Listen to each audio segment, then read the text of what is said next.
It is dark, but the figure standing does not appear perturbed by it as he stands in front of the barrier to the school. Although he generally looks out of place compared to others, he does not notice it, or he does not care. He is tall and slim, with a bald head and barefoot. He wears a blindfold over his eyes with a series of runes inscribed on them.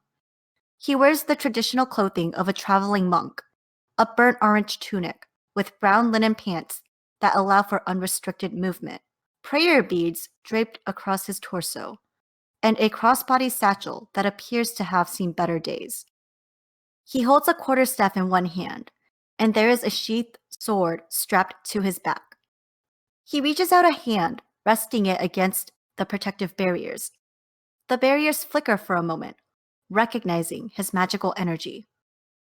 As the man steps onto the campus of Arcadia Academy, he passes under the crossed weapons and judgmental stares of the statues of the school's patrons, Athena with her sword and Ares with his spear.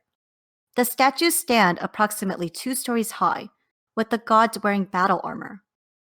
As the man continues walking, a voice breaks through the silence of the night as they call out, "Welcome back, Asher. I see that you have arrived safely. Yes, thank you, headmistress. I trust you have returned with an assessment of the situation." Asher feels the woman's footsteps approach, and he turns towards them as he says, Yes, about your theurge and his origins. It is interesting that the ley lines of origin were from a rather specific volcano, wouldn't you think? He takes something out of his satchel, an item bound with soft leather, holding it out towards the headmistress when he feels her standing an arm's length away. Emma Valentine takes the package from him as she responds, "Indeed. Thank you for the verification. You should find the materials and resources you requested in your room. Let Olivia know if you need anything else." You forget that we are all children of Gaia first. I forget little, monk. But our children have forgotten their roots. Perhaps it is time for them to remember. Agreed. And as for the rest of our deal, when would you like me to teach your young ones? At the start of the new week, if you'd like. Please, take the rest of the week to recover and soothe what ails you. Very well then. Is there anything noteworthy about this new class?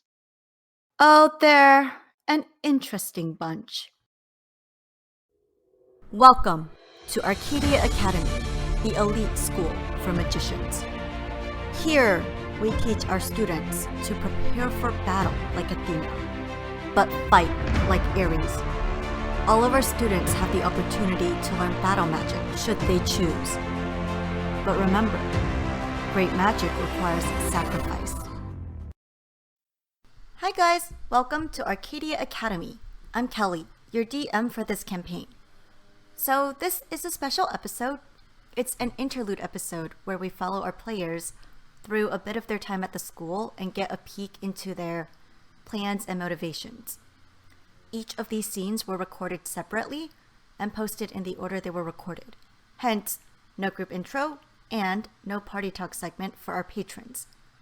As always, we have Betty, who plays Cassandra, Cecil, who plays John Baptiste, Caleb, who plays James, Logan, who plays Demetrius, Nick, who plays Alex, David, our other DM, who voices Professor Romanov, and occasionally will be graced by Rosie, our resident Catdragon. We hope you enjoy this episode. James, since you've started at Arcadia Academy, you've had a lot of really interesting things happen to you. You woke up naked in the middle of a containment circle, and that was your introduction to the world of magic. And you learned that you had somehow become a theurge through means explained by Professor Yuri Romanov. You then kind of settled at Arcadia Academy and were hoping to find some information about that. You did get your hands on a book, Theurges Through the Ages, A Study in Theurges by Yuri Romanov. Did you read through it and return it to Eurus before the start of the school term? Yes, I definitely did that. Okay. So go ahead and roll me, and I'll let you argue what roll you want to make for this to determine what information you glean from the book. I would say Arcana, probably. Okay. Roll me an Arcana check. Dealing with magic and such. Mm-hmm. 21. 21. Okay. So as you read through this tome, you realized it's more of a collection of case studies than anything else. Like these are kind of stories about different theurges that you assume Yuri Romanov encountered himself. These are notes on kind of their origins, whatever information he was able to glean, and there are commentaries and theories that you imagine are penned by Yuri. Like you think you can make out kind of that snarky tone of his voice as you read through this information. And from what you can glean, it's kind of similar to what he told you at the beginning about people coming in contact with places of extremely volatile and high magical energy, much like the one you stumbled into at the national park. At the same time, it doesn't happen to everybody because the scenarios that you read about just vary. Like some of them are at the top of a hill, some of them are at a volcano, some of them are in the middle of a hot spring, in the middle of the woods. It just, the locations vary. So you're not quite sure what that means.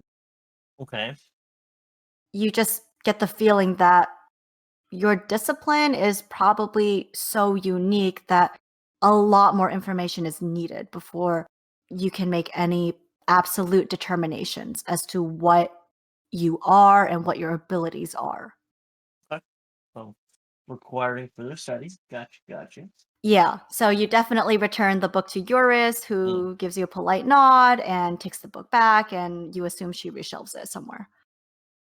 As you sleep, you continue to have kind of interrupted sleep as you continue having these dreams that don't really make sense to you, but you think that somehow they're related to your mother. So let's say, go ahead and roll me 4 D100s and call high or low. Okay. Let's do I'll that. go low. Okay.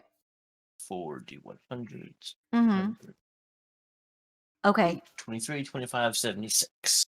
I like how it also adds it up. So it's like, here are the numbers you actually rolled, and here's the total in case you needed one or the other. Right. Which is convenient. Thank you, Roll20. Please Thank don't you. hate us today. Okay. So these dreams vary. On one instance, you get the sensation of kind of the world passing you by in a blur. And you're thinking this might be from when you were a theurge for those 2 months that you kind of went off grid and just disappeared, and you still don't really have recollection of that time. You think you saw the inside of a volcano. You think you saw something weird like the outline of a maze, and you think you saw a hammer. You're not sure what these all mean. You just see kind of different flashes and visions. You continue to see flashes of red and orange, very similar to your initial dream, and that same feminine voice calling out, "My child." You think you see what looks like a series of rivers, kind of like where one river meets another and they spread out, branch off. You think that's what you see. Okay. Again, you're not sure if these are all related to one another or if they're completely separate. Two rivers joining together. Yeah, like rivers branching out from one another, but you're not sure if this is where they begin or where they end or what part of the river or rivers it's at. I put my in a storm here. Yeah, and again, these dreams and visions come so differently that you have no clue what the whole picture is. You think it's kind of like different pieces of a puzzle. In that case, when James wakes up, can he start to like sketch out like the hammer and the rivers and a picture of the fire?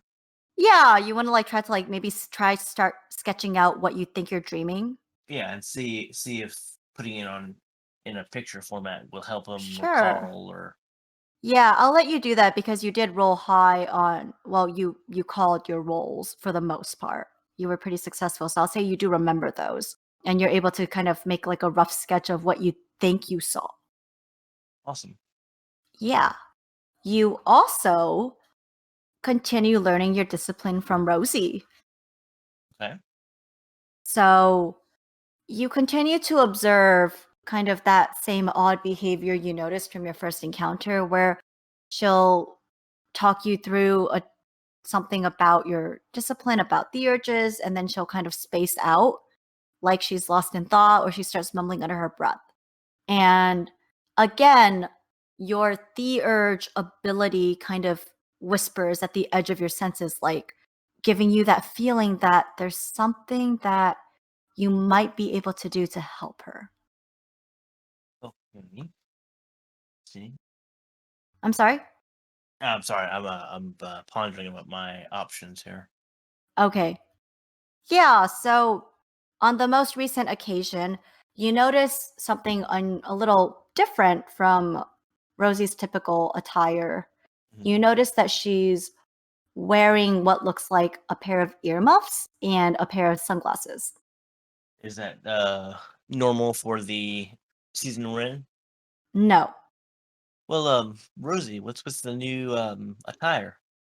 Oh, it's something that Professor Romanov created or came up with to kind of help me not see the spirits of the dead. It's not like a permanent solution, but we're hopeful that it'll help until we can maybe find a more permanent solution. Now, Rosie, I have it might be a sensitive question. Do you know if what you're experiencing happens to all of the urges, or is it just you, or is it some? Does the professor have these same ailments? Oh, I'm not a theurge. I just was assigned you Oh, okay. as my mentee. Not everybody is assigned someone who has the same discipline as them because there are so many different ones. But for students who do volunteer to be mentors, we get expanded access to otherwise restricted materials so Yes. that we can look up information. So Professor Romanov was um, kind enough to kind of let me borrow books from his collection and write me notes so that I could look up more information about the urges and try to guide you.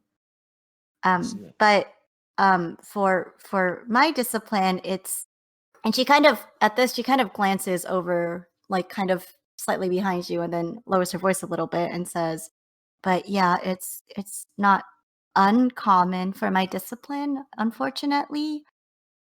Usually spirit magic disciplines don't live exceptionally long lifespans.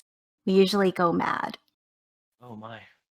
Yeah, so Jonathan's really frustrated that we haven't been able to make progress on trying to see if we can do something about this condition, short of me giving up all magic, and even that's not a guarantee. Well, we definitely don't want that. Yeah, well, I mean, regardless of what happens, I don't feel like I would lose the friends that we've made, so I'm okay with it, but Jonathan's a little less willing to give up. He cares. I mean, he's my brother, but he cares. Definitely so. What's next in the agenda then? So, with being a theurge, right? When you talk to your magic, well, I guess the better question should be, have you talked to your magic? Like physically talk or Like, kind of maybe in your mind's eye? well, I Or get do that. you listen to it or listen for it?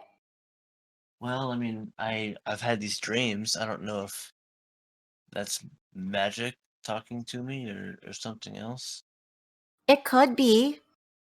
You probably lost track of some time, right?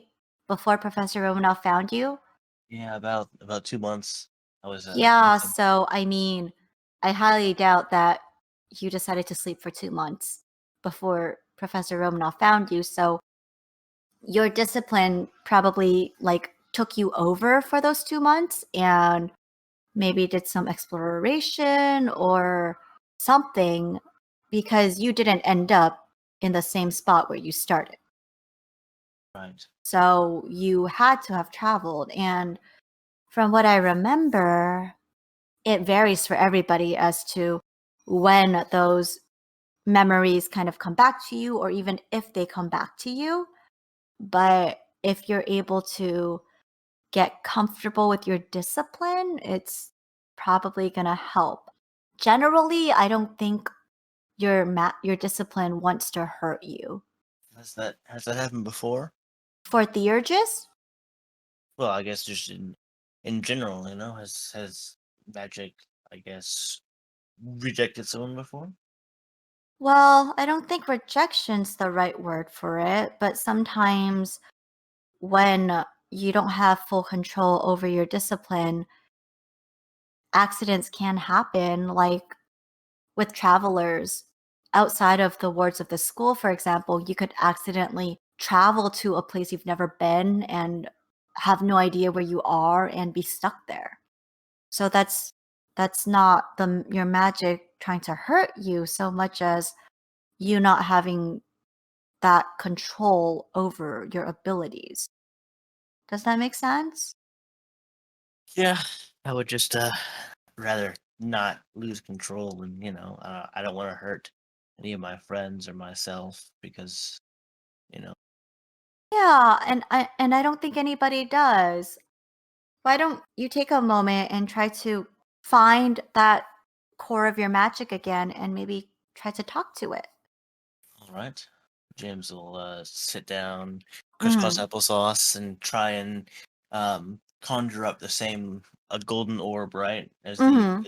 the first time he'll try and like picture it in his hand and see if he Okay, can. yeah. And as you sit down, Rosie also sits down and kind of watches you. And as you close your eyes, trying to recall what you did the very first time, reaching deep inside of yourself, you find that it's easier to do it now that you know what you're looking for. And you are very able to very easily find that golden orb that you know is the source of your magic. I will, I guess not really telepathically, but I guess like in mind's eye, just venture out a hello. Hello. And you recognize that it's like a mimic of your voice. It's a little eerie, kind of feeling like you're talking to yourself, but there it is. Who are you? I'm you. Well then, how about that? I've been waiting for you to talk to me. I didn't know that it was possible. Well, as a theurge, you are a little different from your peers in this way. I believe it now. So, where do you come from then if you're the source of my power? I come from both you within you and outside of you. It's oddly vague. Well, in order for a theurge to come into being, they must have exposure to an extremely volatile and high magical energy, of which you experienced. The one that took 2 months of my life away? Yes, well, it took 2 months for your professor to find us. But we did have a very interesting 2 months. So you can remember what happened? Well, I was in control of us during that time. So, yes, I do remember what happened. Down to when your professor found me again and contained me and brought you back. So, am I I supposed haven't to seen the world through a vessel's eyes, and so I wanted to explore. admittedly, I did lose track of time. But unless something happens to you to put you in such a state again, I don't really have that desire to control you, as you put it. But occasionally, if you talk to me, that would be very nice. Wouldn't you think? I imagine it could get lonely just sitting in my, I guess, chest or wherever you choose to apparate by yourself for so long. Yes, and well, it's very confining to go from existing in this form of pure magical energy and then being trapped into a body. There is so much that we gained that we are losing every moment. And there are things that you can do that you won't be able to in such a short amount of time. Too short. It's tragic, really. Care to share? Well, for example, with this girl that you keep thinking that you could help, that's me trying to talk to you, by the way. You might want to look into an organization known as Hades Last. They might be able to help. No promises, but that's where I would start. Well then, I will definitely be looking into them. So, what about you keep saying that every moment I'm basically wasting away in power. How can I stop that? How does that You can't. will my magic one day just poof dry out? Not like that. When we came into being, we started with much more magical energy than your body could contain. That is the main reason you lost time for 2 months. You needed time to recover. I can exist with or without a form. So, in my true form of a non contained entity, I can harness much, much more power than in this form that we are currently in. I guess an analogy could be putting a plug in the sink. I see, and I can unplug that from time to time and gain access to bursts of pure magical energy. Not quite. For now, you have enough to do what will need to be done.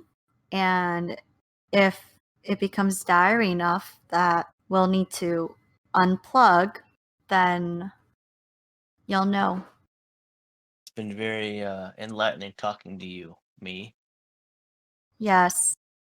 And with that, you kind of feel your inner voice kind of retreat. So I'll blink open my eyes. Well, Okay. that was. Oh, I have a headache now. Oh, are you okay? Do you want a Tylenol? Uh, Do you want to go to the infirmary and see the school nurse? I'm fine. It'll pass. Okay. Yeah, you notice, James, that it was bright daylight when you guys started, and now you see kind of the sun just starting to set. How long was I, gone? Well, a good handful of hours. Felt- I had Jonathan bring lunch, and she kind of pushes like a takeout box towards you. Thanks. But you were out for quite some time. Jonathan said that if you didn't wake up by like evening, that he would go get one of the professors. But you're awake now. How was it? Were you able to talk to your magical core? Yeah, it was strange. It mimicked my voice, and it was very very strange. I felt like it was just like a minute of conversation. That's so cool. Well, yeah, I guess we're done for the day. Everybody else is gone, and as at that, you look around and you notice that it's like completely empty except for the both of you. I'm sorry, Rosie. I didn't mean to keep you. Oh no, it's fine. It's fine. The others came by and we worked on some homework and stuff and just kind of made sure that you were still breathing and whatnot. It's all good. Thanks, I appreciate that. Hey, question for you. Yeah? Do you know anything about a group called Hades Last? Rosie like frowns and tilts her head a little in confusion and reaches up to like touch the collar, the choker at her neck. And as she does so, you realize that there's a symbol on it, and she says, "No, I don't think so. I mean, I know that Hades is a great ancestor of both Jonathan and me, but I've never heard about Hades last. Where did you hear that?"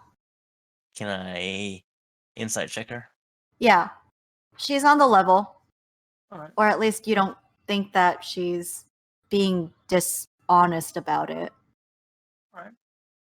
Okay. Well, it kind of came up in nothing big at all. I wouldn't worry about it. Oh, okay. If you want, I can ask my brother about it. That's okay. I'll it's nothing big. Okay. Just casual conversation. Okay, well, let me know if you want to go to the library and do research on it or something. I definitely will. Okay. Stand up, kind of brush off my hands and knees, and I'm stiff. Lean back, crack his back a little bit. Uh-huh. And well, I'll see you next time, Rosie. Thanks. Okay. Take care. Bye. You too. Yep. And then she kind of heads off, and you just notice as she's walking off that Jonathan's kind of waiting like a little distance away. Like he's waiting for you guys to finish up and walk her back to the dormitories. Are you heading back to the dormitories as well? Question: is the library open 24/7? Yes. Okay. Then James will probably forego going back to the dorms and head straight to the library and Okay. start asking for any information on the Hades Last. All right. So you head to the library. It is just about dark by the time you get there. However, the building is lit and you notice torches and no, not torches. Oh my gosh, it's modern day. You notice that the lights are lit in the building and it's open for business. So you walk in and there is nobody at the reception desk again. Hello? Getting some knowledge. What knowledge do you seek, young one? And you hear the whooshing of wings, and Eurus drops down to the desk in front of you. Eurus, I'm looking for information on the Hades Last. I'm afraid that information is It is restricted, restricted. not allowed for your year. However, did you hear about such a thing? Passing conversation. Well, if your passing conversations would like to enlighten you, then I would suggest you look there. I will. Well, thank you anyways, Eurus. Eurus looks at you for a long moment and says, kind of casually, "While I cannot share the resources within this branch for students who do not have permission to access such knowledge, I can share that some gods and goddesses have various sects of religion devoted to them. Like official things or more like cult things? A little of both. Well, very interesting. It would depend on the god or goddess in question and the goal of said sect." Well, any information is better than none. Thank you. Oh, is there a certain year limit on that information? You are asking about The Hades. accessing specific information in regards to Hades Lost. Yes. You will need a note from a faculty member verifying that you are doing research for academic purposes. Very well. I will hope to be back soon with said note. Curious nods, bids you a good evening, and disappears back into the darkness. Well. James will look at the wristwatch on his wrist, and well, it's getting late. He will head back to the dorm and go to sleep, and probably in the morning go and talk to Yuri Romanoff. So it's the next day, and you, James, decide to go to Professor Romanoff's office. Do you know where his office is, by the way? Do I know where his office is? I mean, probably. I've probably just been to the class. Okay, so you're gonna start at his classroom? Yeah, I'll see if Okay. he's there. So you happen to catch a class filing out, so you infer that you caught him at the right time, and he is inside, sitting at his desk. All right, I'll rap on the door and poke my head in. Okay. Professor, I have a question or two for you. I'm sorry. I believe I just concluded class, and you do not look like the students that I just released. But yes, I recognize you. Please come to my desk. And stand from the desk. Professor, you know that Rosie is my mentor, right? And I saw yesterday the devices you helped make for her to help her with her disability, I guess. Yes. The bandy ear muffs that help filter out the voices of the recently deceased or longly deceased. And the glasses, yes. Not prescription though. And no optometrist. Good to know. Well, I've had this feeling that I could help possibly cure her somehow. Romanoff is a theater himself, correct? No, he's not. His He is discipline is battle magic itself. Gotcha. Cool. He's just the world-leading expert on theurges. Gotcha. Okay. Cool. Never mind. In that case, well, I'm sure as you know, I was able to talk to my core of magic, and it was hinted at me that I should do some research into Hades' Last, and so I went to the library, but that information was well restricted. That is correct. Hades' Last. I believe it is filed somewhere under religious cults or extremists. Regardless, it is contraband. Things get a bit dicey when one's discuss religion in such states as this. Yeah, Magic. I was Carry on.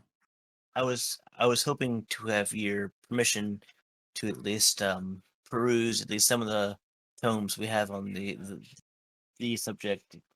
I had this urge that I could help her, and well, I hate to see her suffer. As we all do. It is why I broke down, and the depths of my generosity brought me to manifest those items. It is Right. a most troubling condition. I would not want it to on most of my enemies. Some enemies, they could stand suffering for a few years. I will write permission. Yuri takes out a blank sheet in his pen. Seems to be made out of bone, a white pale bone of some sort. You're not entirely sure. Well, thank you, Professor.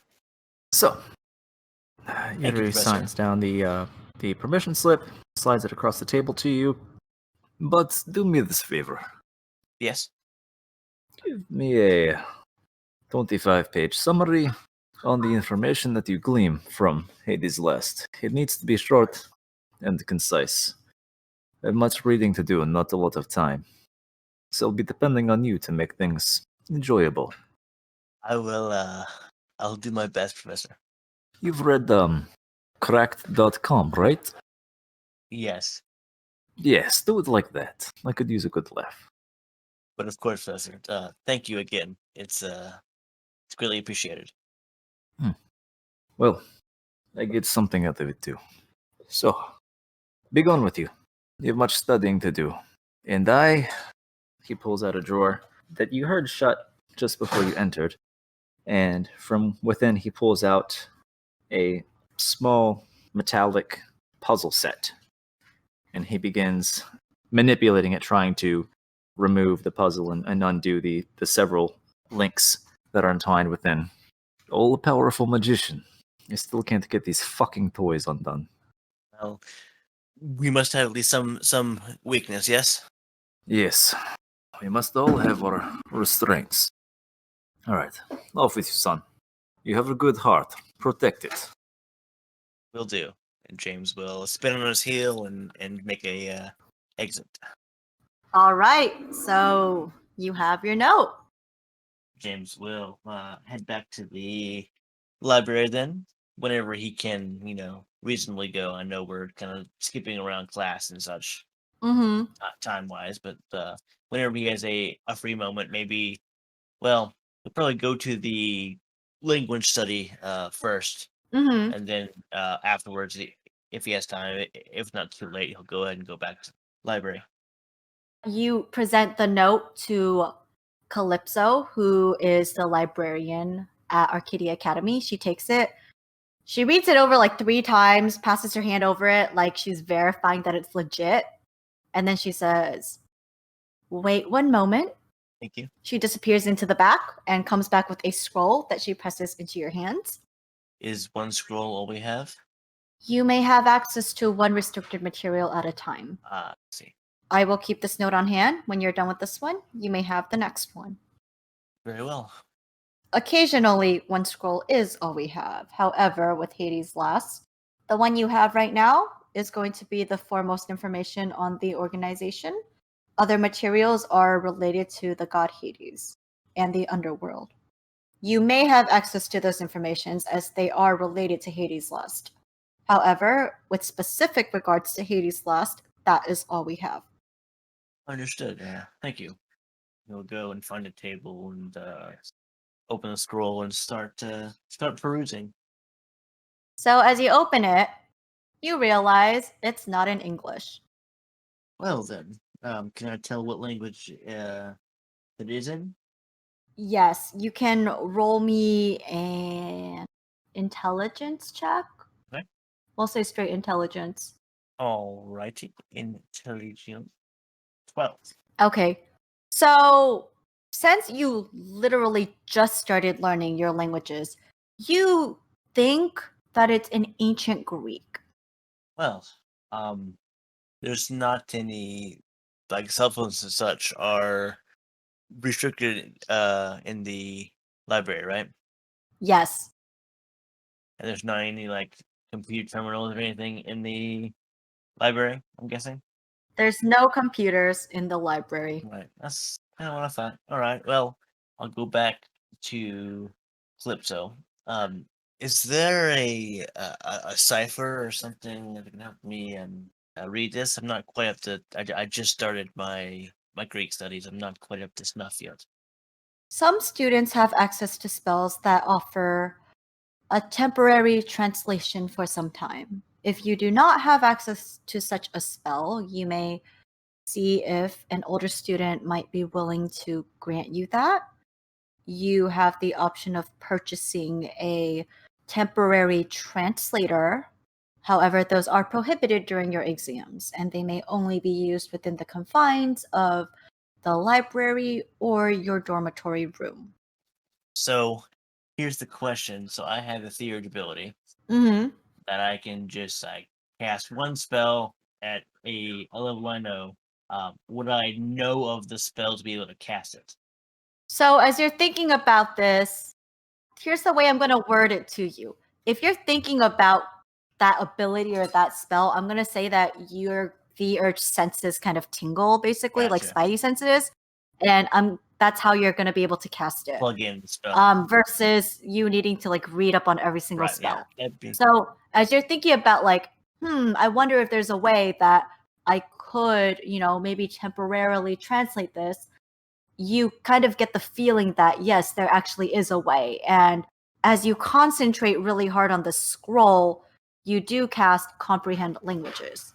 so for an hour I can read Mm-hmm. Greek in perfect Greek. Yep. So right before your eyes, you see the text almost melt away to be replaced with plain old English.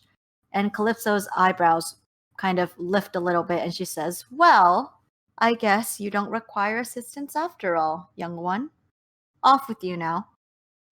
Yeah, thanks. He kind of like barely pays her any mind. Kind of he'll like turn the scroll, like roll it a bit, roll it back up, see if it's still English, roll it back, roll it up again. Whoa. He'll sit down, bring out a binder and a pencil, and start reading and kind of making little notes and such on Mm-hmm. what I find. Okay, so you're spending the rest of your afternoon or whatever time deciphering the contents and reading the contents of this scroll about Hades' Last. Definitely so, yes. Okay, and this is where we're going to leave off. Just a quick disclaimer for Cassandra's interlude session. We had issues with the recording. The audio quality is not as great as we had hoped, but we still hope that you guys will enjoy listening to this episode. So, Cassandra, Yes. let's start by having you roll me a D100 and call high or low. D100 high. Okay. That's a 32. So, following the events of your near kidnapping, you do not sleep well.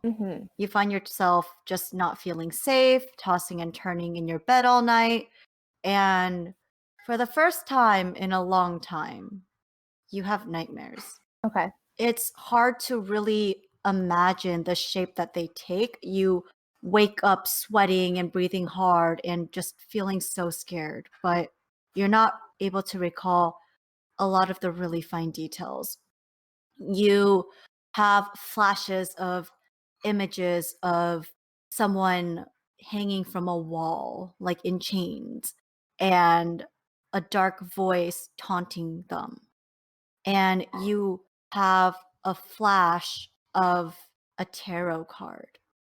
And you vividly recognize it because it's one that John Baptiste showed you, the Fortune Revered. Is it the fortune card but reversed? The reversed fortune card? Oh, well, he might have. Okay, I took a screenshot of what he sent me. So probably the Fortune Reversed. Okay, so You're probably okay, right. yeah, so that's the Wheel of Fortune card but upside down, which means it's the other way around. Okay. that yeah, one. yeah, okay, great. Sorry. Okay. Okay. So I see that image. And it's just those two things that you recall. Okay. So, well, Cassandra, because she's a very bookish person, and do we still get the internet at Arcadia? Yeah. Okay.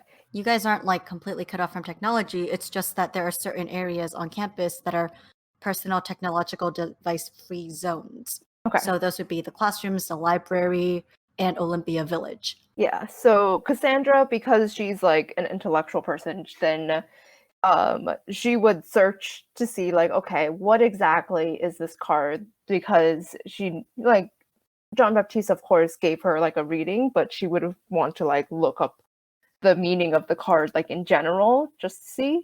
So pulling it up, the Wheel of Fortune reversed is So when you do that, like when you do like a Google search or whatever, it's basically what he told you. It signifies a turn in your life for better or for worse.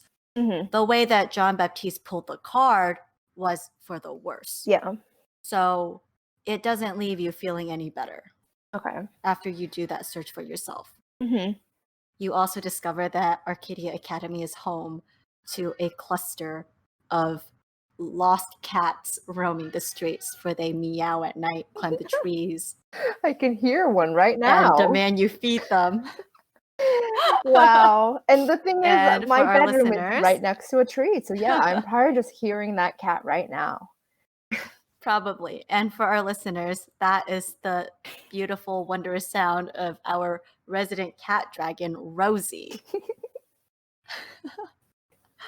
So what do you do after you do the search, Cassandra? Okay. So then I think that I would try to go find answers. So probably, I think I would do Professor Romanoff first. I would just like wait until one of the battle magic classes and then hang back afterward to see if I could talk to him.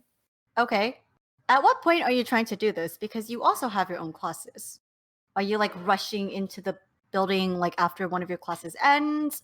How are you doing this?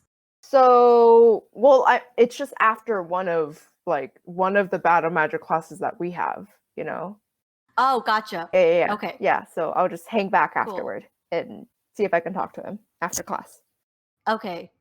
So you're not sure what's going on. It feels kind of like bad luck is on your side. You're not sure if it's because of the dreams you've had or if something is going on. Mhm. But every time you try to approach Professor Romanoff for the next week, like on and off, Mhm. he's always being approached by either another faculty member or an older student. Okay.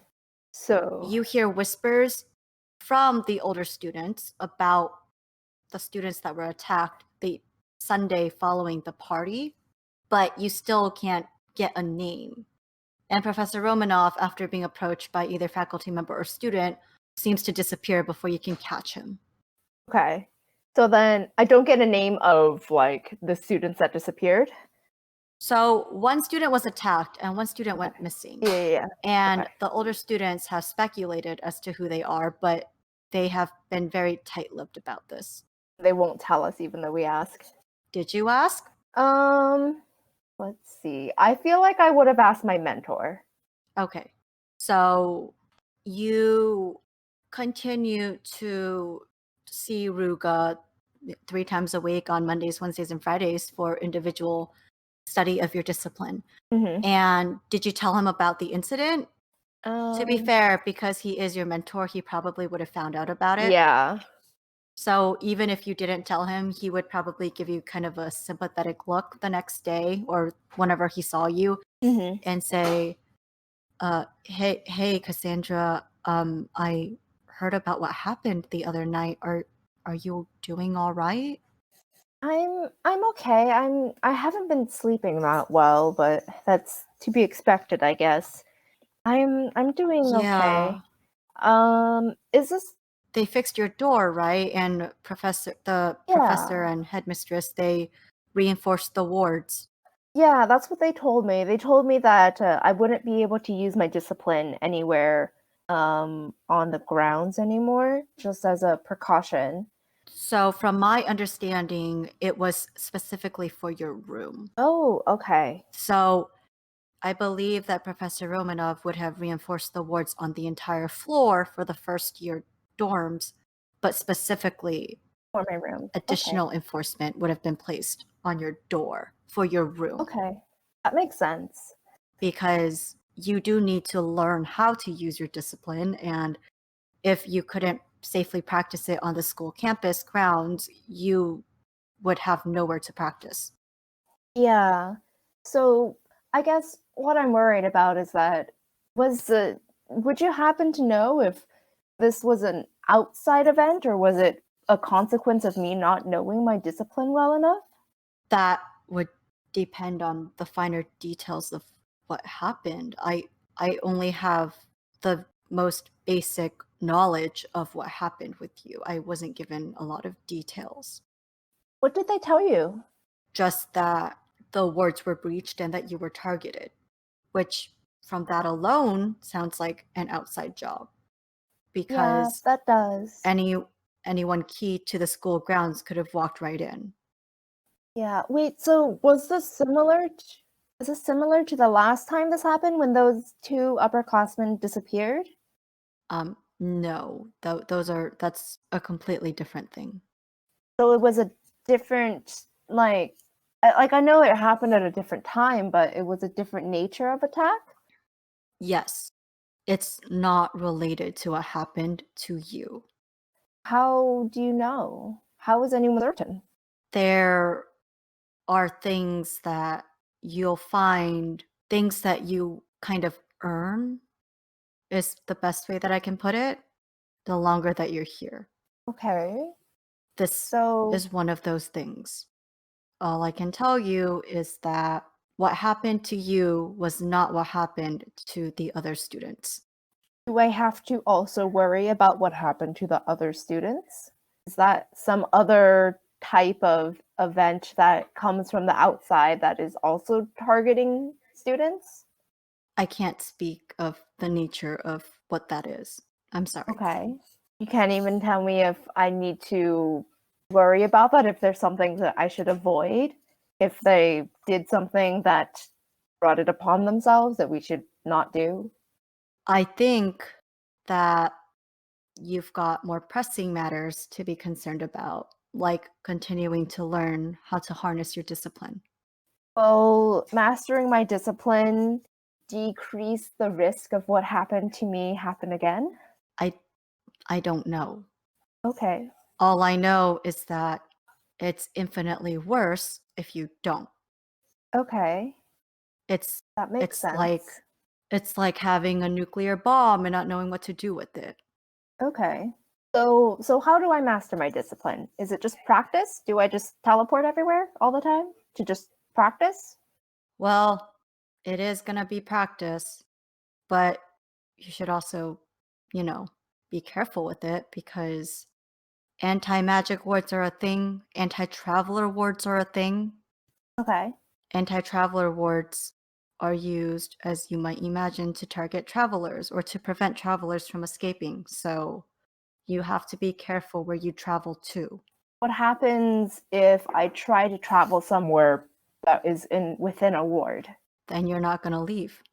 Oh, okay. So it's not So, that for example, Okay. if you try to break into a bank and they have anti-traveler wards and anti-magic wards, and you can't get out any other way, you're SOL. By the way, don't break into a bank. So I would so if I tried to travel to, say, a bank and they have anti-traveler words, then I would be able to get there but not leave? Or I just wouldn't It be able to depends get on there? how those wards are placed Okay. and what additional enchantments there may be. Okay. But it's not like the So, words would some wards, make me explode or anything, right? it depends Oh. on the security wards. Okay. That sounds fun. So older students can get very creative with the types of runes and wards and enchantments and protections they can place. Mm-hmm. Faculty members, I'm sure you wouldn't want to break into any one of their apartments. Mm-hmm. That's fair. That's common courtesy and decency, yes. So you can imagine that it just is going to vary. No two wards are going to be identical because the caster who creates them will have different intentions, different strengths. Yeah. Is there, say, a list of places on campus or off campus that are recommended that I practice in? Like, all of the outdoors are fine, or don't go here, or whatnot. Is there? From what I remember at tier 1, your chances of things going catastrophically wrong increase if you travel to places that you're not familiar with. I absolutely would not recommend you trying to travel outside the campus or trying to go to Olympia Village. You should probably stick to just places you know around the campus as you become familiar with the grounds. Okay, that makes sense. And also, use common sense Mhm. because you probably don't want to interrupt class. physical fitness training, Yeah. especially when weapons are being thrown. Mm-hmm. That's fair. Yeah, that's a good point. Yeah. But I mean, mastering your traveling discipline requires you to overcome the fear of things going wrong. You can't let fear overcome you. Yeah, that makes sense. Okay.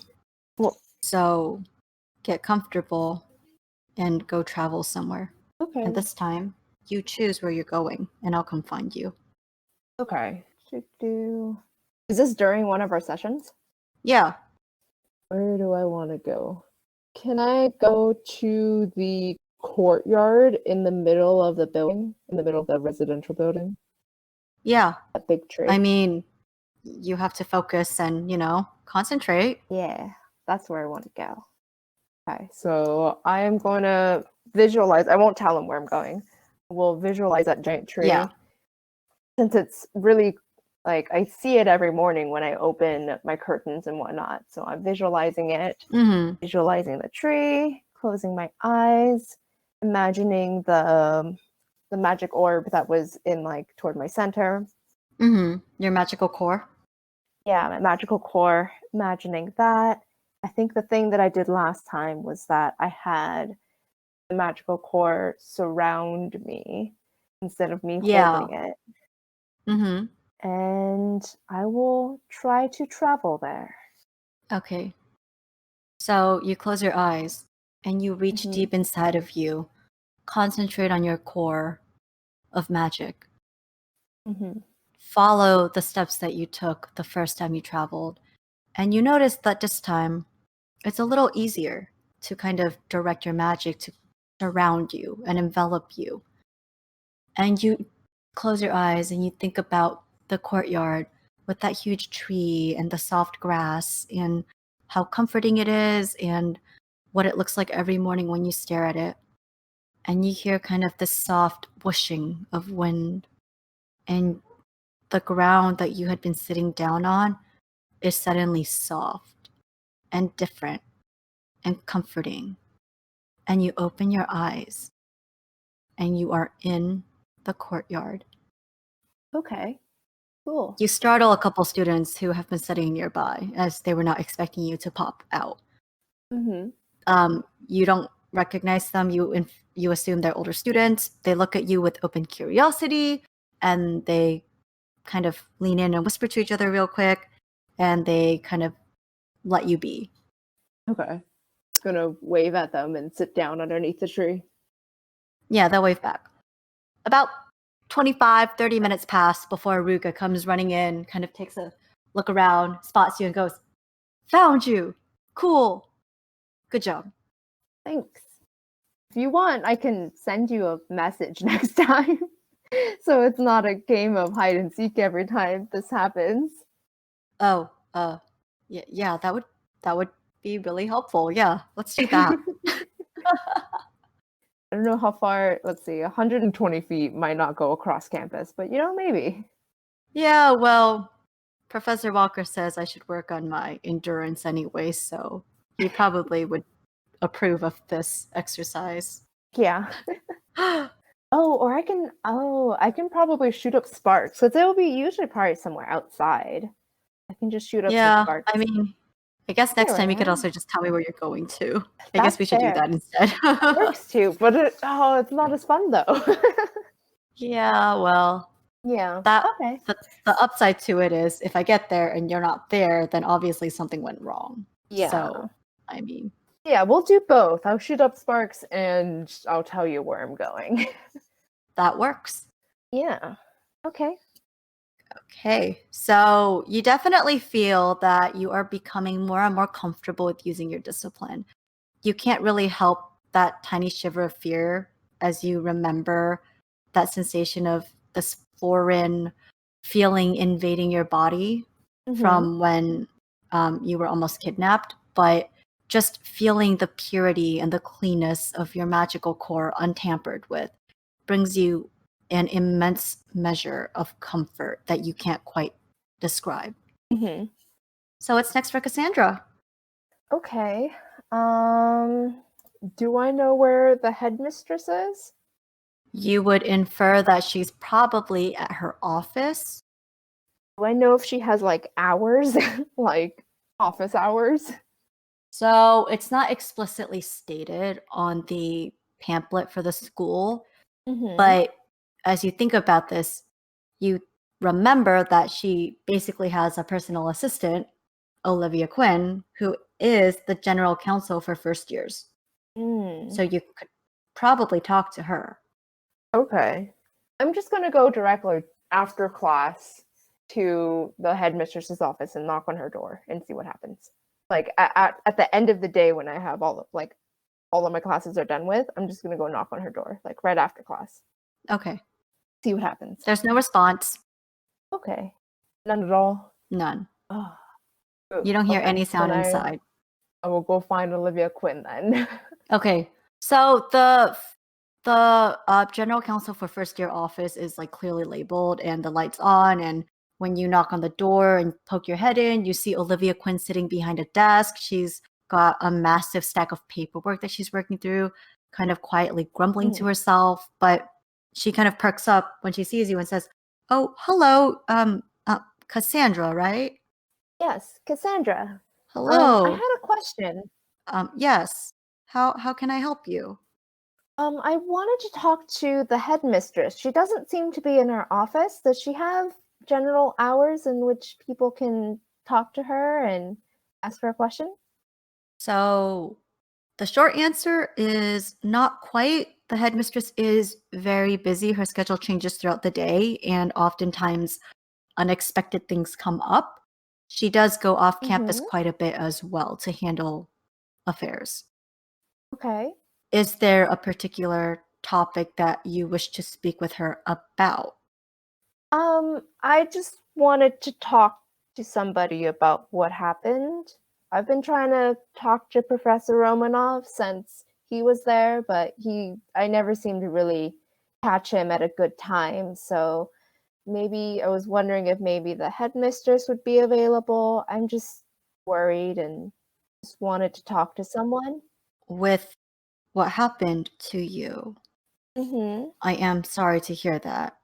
I am afraid that we also don't have more information. Okay. None at all? Like, no information at all, or no information that you can tell me as a first year? 'Cause that's something I've been hearing a lot. There's no information that we have been able to gather aside from the fact that some of the security wards were breached. How were they breached? Wards can be breached when you apply enough magical pressure, kind of like when you apply enough force to something, things break. Okay. The same thing with wards. Wards are a temporary measure, but powerful magicians can put up powerful wards. Most magicians would not have the protections around the first year floor has been reinforced.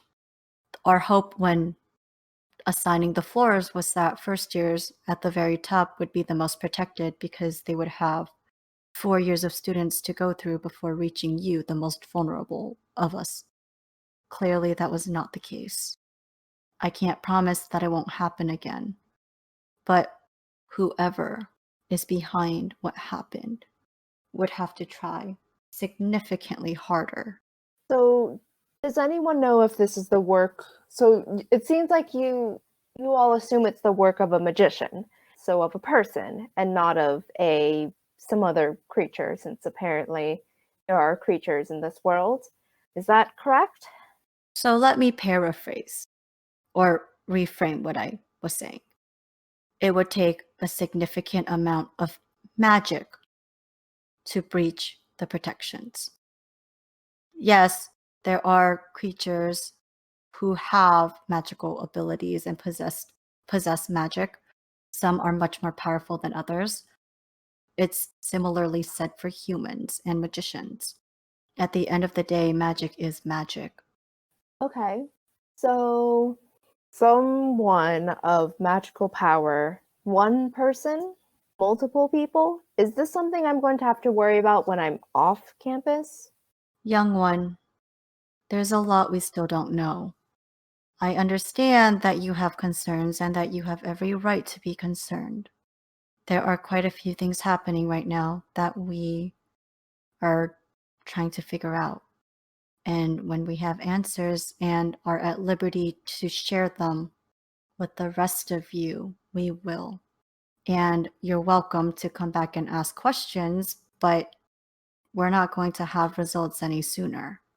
And I'm not telling you to stop asking questions, but the more time that you spend seeking out faculty members, the less time they have to address the immediate concerns, which includes what happened to you. Okay. Last question before I stop bothering you. Was this targeted or was this random? It's hard to say. It's hard to say whether they were looking to attack a student or whether it's because you are a magician with a unique discipline. Untrained magicians do not hold as much value, so to speak. However, you do have a rare discipline. So again, it's hard to say. I don't have all the answers, and I know you have a lot of questions, but we just don't know at this time. Okay. I think what would help me was if I could find some information about others like me, since there's no one else like me here. Is there any specific resource, book, something that I can look at, or someone I can talk to that knew someone like me, just so I can know some more about what I should expect? I personally do not know of another traveler. I imagine there are resources at the library. Okay. Okay. Well, thank you for humoring me. I'll be on my way. Thank you. Take care, young one. I'm gonna turn around and leave. Yeah, you notice as you kind of are talking to her that she does look a little tired, like she's probably had several sleepless nights. Mm-hmm. And you infer from what she mentioned, the fact that you couldn't find Professor Romanov and the headmistress when normally you would see them kind of walking around the school grounds, Mm-hmm. that they are busy with something.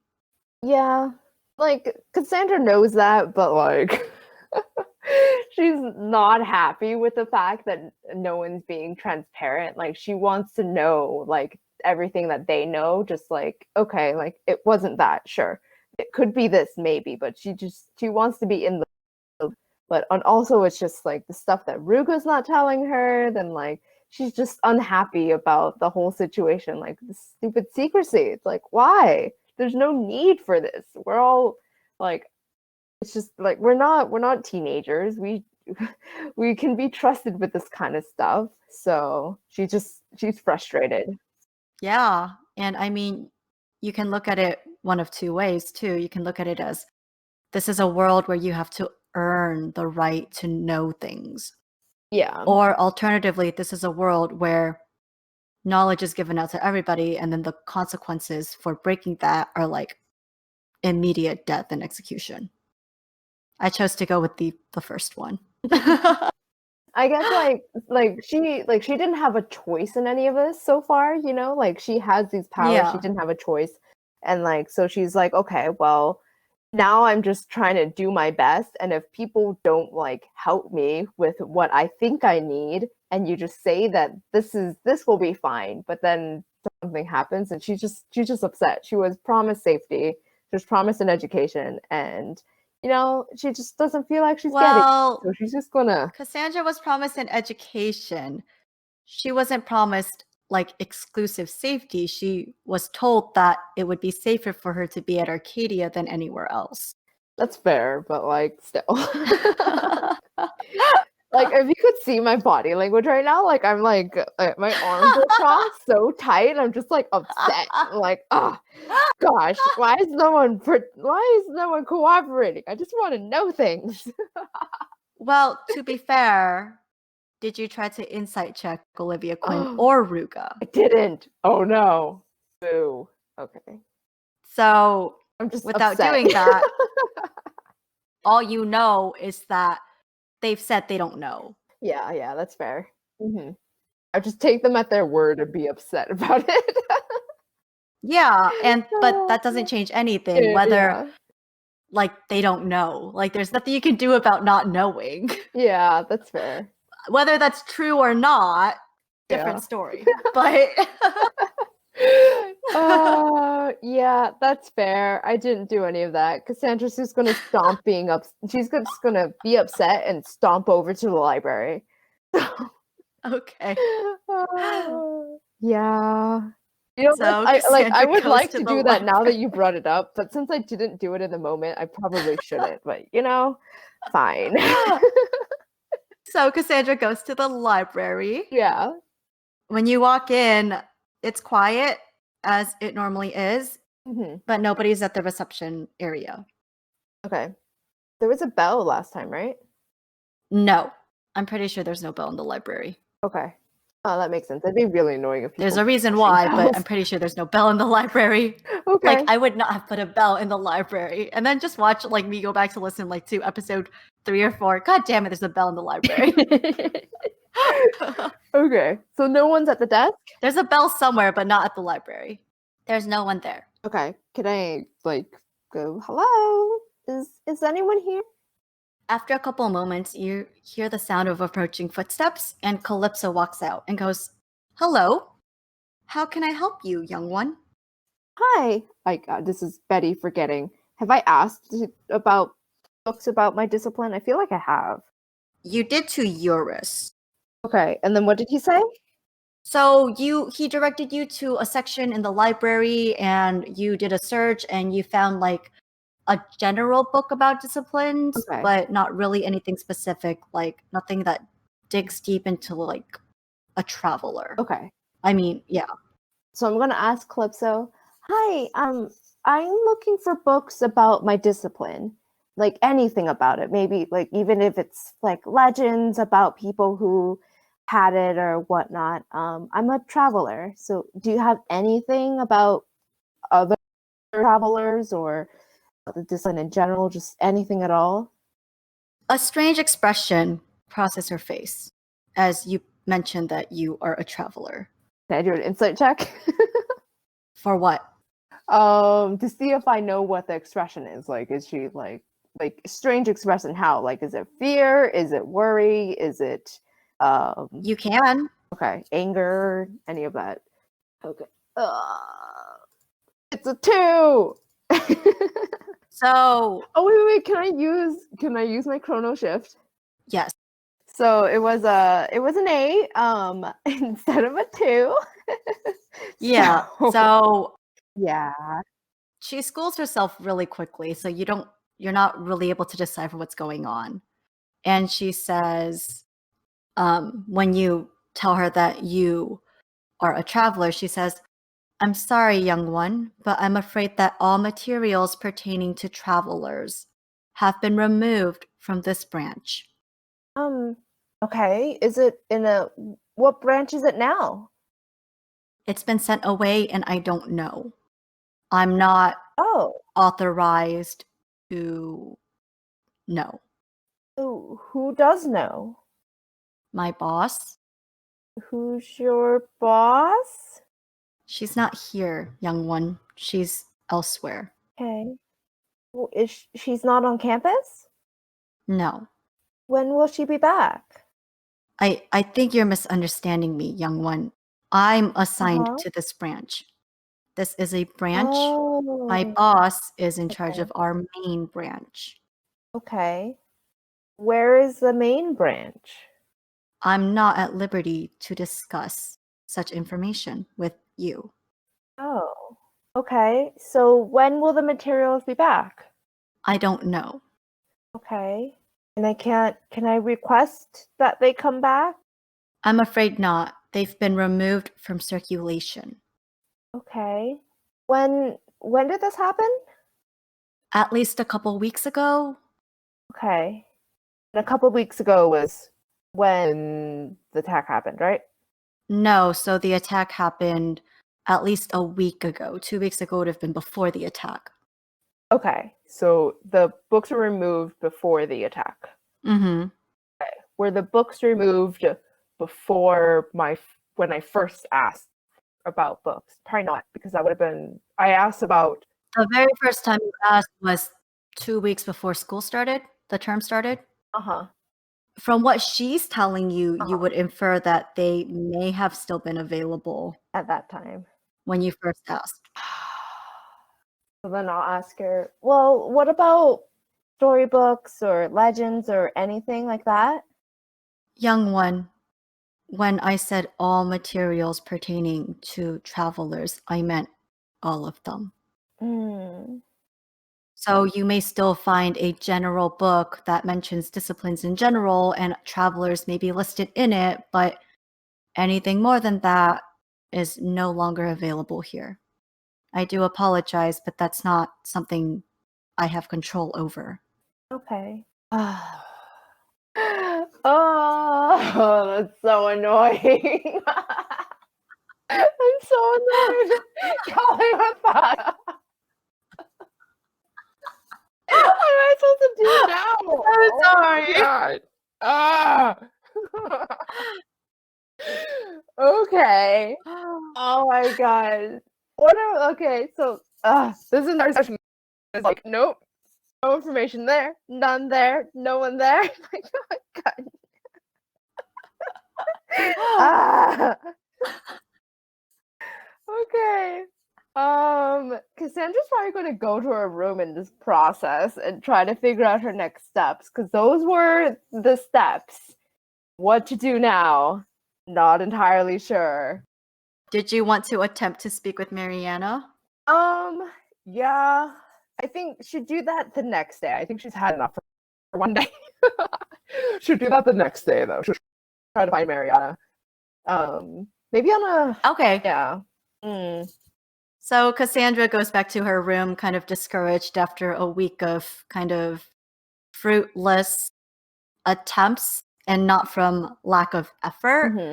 Mhm. Kind of maybe spends the evening screaming into her pillow or something, and then She's definitely she will go, like, she's gonna go talk to Mariana first, but then she's gonna go back to Olivia Quinn and ask her why all the books are gone. So, but Mariana first. okay. Yeah. So are you trying to like purposely seek her out, or are you just trying to catch her after class? How are you trying to do this? Catch her after class. Okay, so after one of your classes, Mariana does her usual thing, packs up when dismissed, and starts heading out. Okay, so I'm gonna, You ignore your friends and chase after her? yeah. How are you doing that? So I'm assuming she's like ahead of me and like kind of going out the door, and then I guess I'll just like pack up real fast and like run after her. Be like, Mariana, can I talk to you? She doesn't stop walking. She slows down a little bit, turns to you, a little perplexed, kind of like she's wondering why. And she says, "What do you want?" Let's go on a walk. Is that okay? She continues giving you that perplexed look. It's like a little annoyed, a little confused almost. And she heads down the hallway and out a door that leads to the outside I'll follow her. without waiting for you. Yeah. Just gonna follow her. And as you guys walk, she says, "Talk." Okay. I just wanted to ask you what details you have about your brother.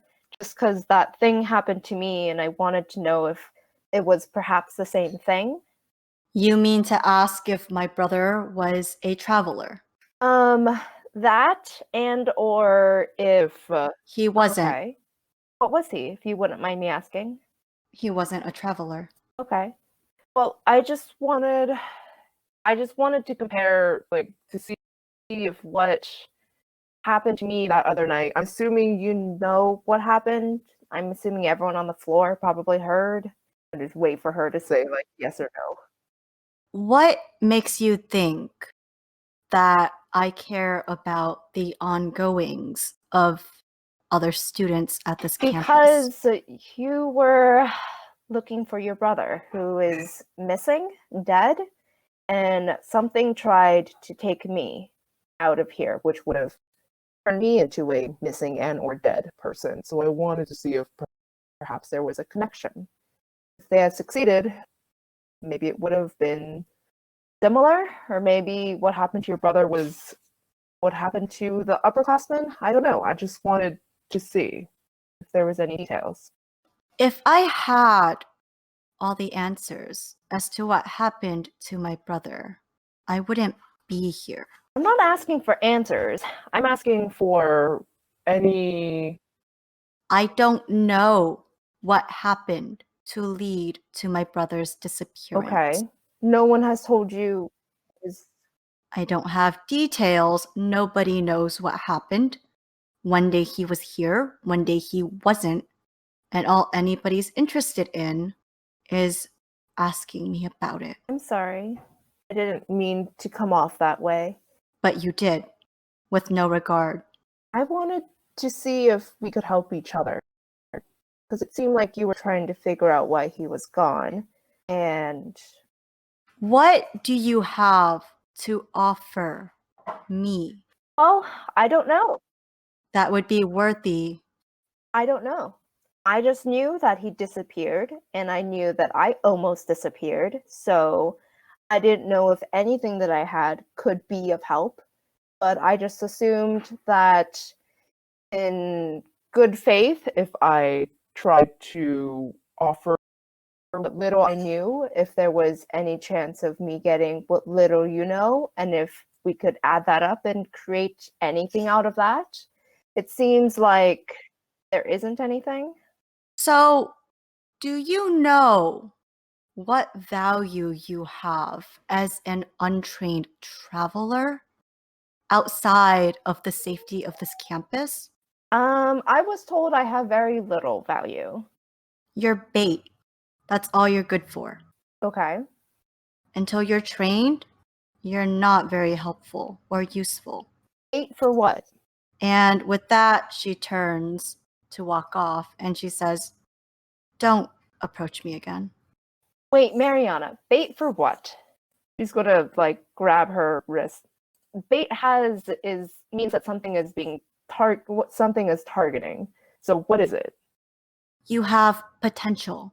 She shrugs you off and grabs the strap of her bag, and she stands and looks at you. You have potential. One day, when you're trained, you could be powerful. Do you know what people do when they feel threatened? They remove the threat. So take your pick from any number of other powerful magicians who don't want someone like you to rise up the ranks. Hmm. True, you're probably safer here than outside the campus.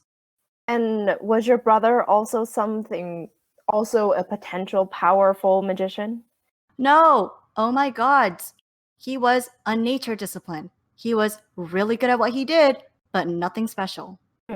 Okay. Are you satisfied? Are you done? Not particularly satisfied, but I guess I'm done. You know, Mariana, I tried to be nice. I've tried to be polite. I'm sorry if I brought up bad memories. But you know, if you didn't want to talk about it, then you could have been nicer about it. So I'm sorry, I'll leave you alone. Thank you for talking to me. I'll leave. I'm just gonna leave. Okay. And she also turns and walks off. So now off to Olivia Quinn's office. Yes, Olivia Quinn. Okay. Okay. I'm gonna knock on her door, see if she's there. And she is. If possible, she looks a little more tired than the last time you saw her. The bags under her eyes are a little more pronounced, implying that she hasn't been sleeping very well or that she's been working a lot more than possibly normal. Mm-hmm. And when you knock, she looks up and says, "Yes, young one. How can I help you?" A question. I went to the library and asked to see if they had any books on travelers, and they told me that they were all removed and they didn't know when they would return. I was wondering if there was anything that you knew about that, like why they were removed, when they'll come back. Unfortunately, I do not. The library Okay. operates separately from us. Their resources are Okay. more of a loan than Uh-huh. belonging to the school, if that makes sense. The library is its own entity, and the faculty, have nothing to do with the circulation of available materials. Okay. So there's nothing we can do to assist with that, unfortunately. It does sound a little unusual, but it's not uncommon for them to rotate resources out from time to time. Is there anyone that I can write to at the main branch to request that some of the books return for a period of time? You would need to have anyone at all? a full access library card, of which you will not have while you're a student here. Well, is there anyone I can ask to just have them rotate back the books? Just as a request? maybe not like an order or anything, just like, hey, I'm a traveler, I'm interested in these books. Would you consider rotating these back soon? That would depend. The librarians in charge of each branch aren't always told the details as to why certain materials get rotated or removed. So Well, you can ask, but you may not get that's a fine. response. That's what Calypso told me when I asked her, and so she said that the head librarian would know. Would I be able to ask the head librarian? Is there an address that I can just send them a letter or an email or something? Just a request. I'm afraid not, young one. Our contact with the library extends to Calypso and Eurus at this branch.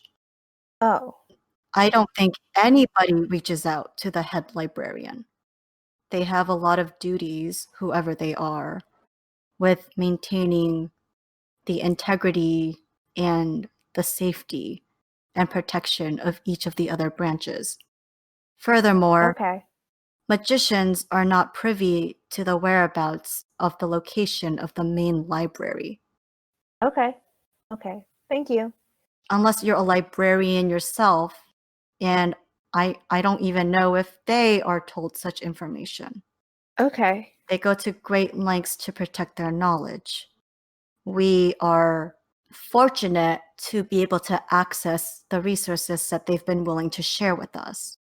Mm-hmm. Would you mind me asking why this relationship is the way it is? It seems very secretive.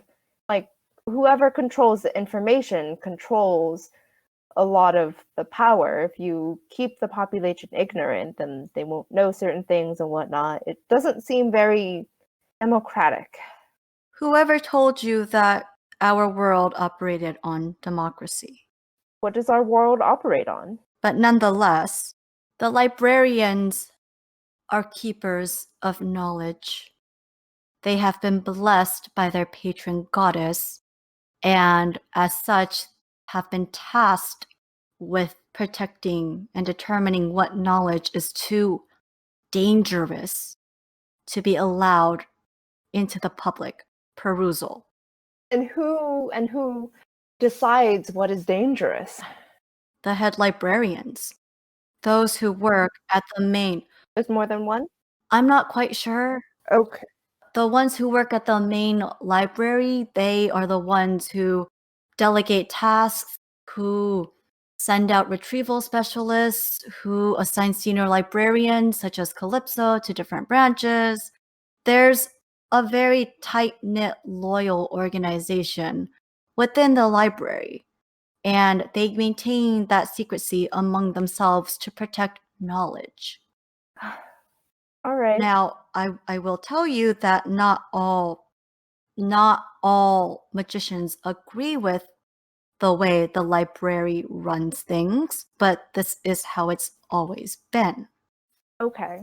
I see. Well, thank you for your time and for explaining. And I Okay. sincerely apologize that we don't have more answers for you. Like I said, we're still working. I know, but how am I supposed to learn anything about my discipline if apparently I need to master it? But there are no materials here. No one else knows another traveler. No one is a traveler. How am I supposed to learn anything? Trial and error? That's apparently dangerous.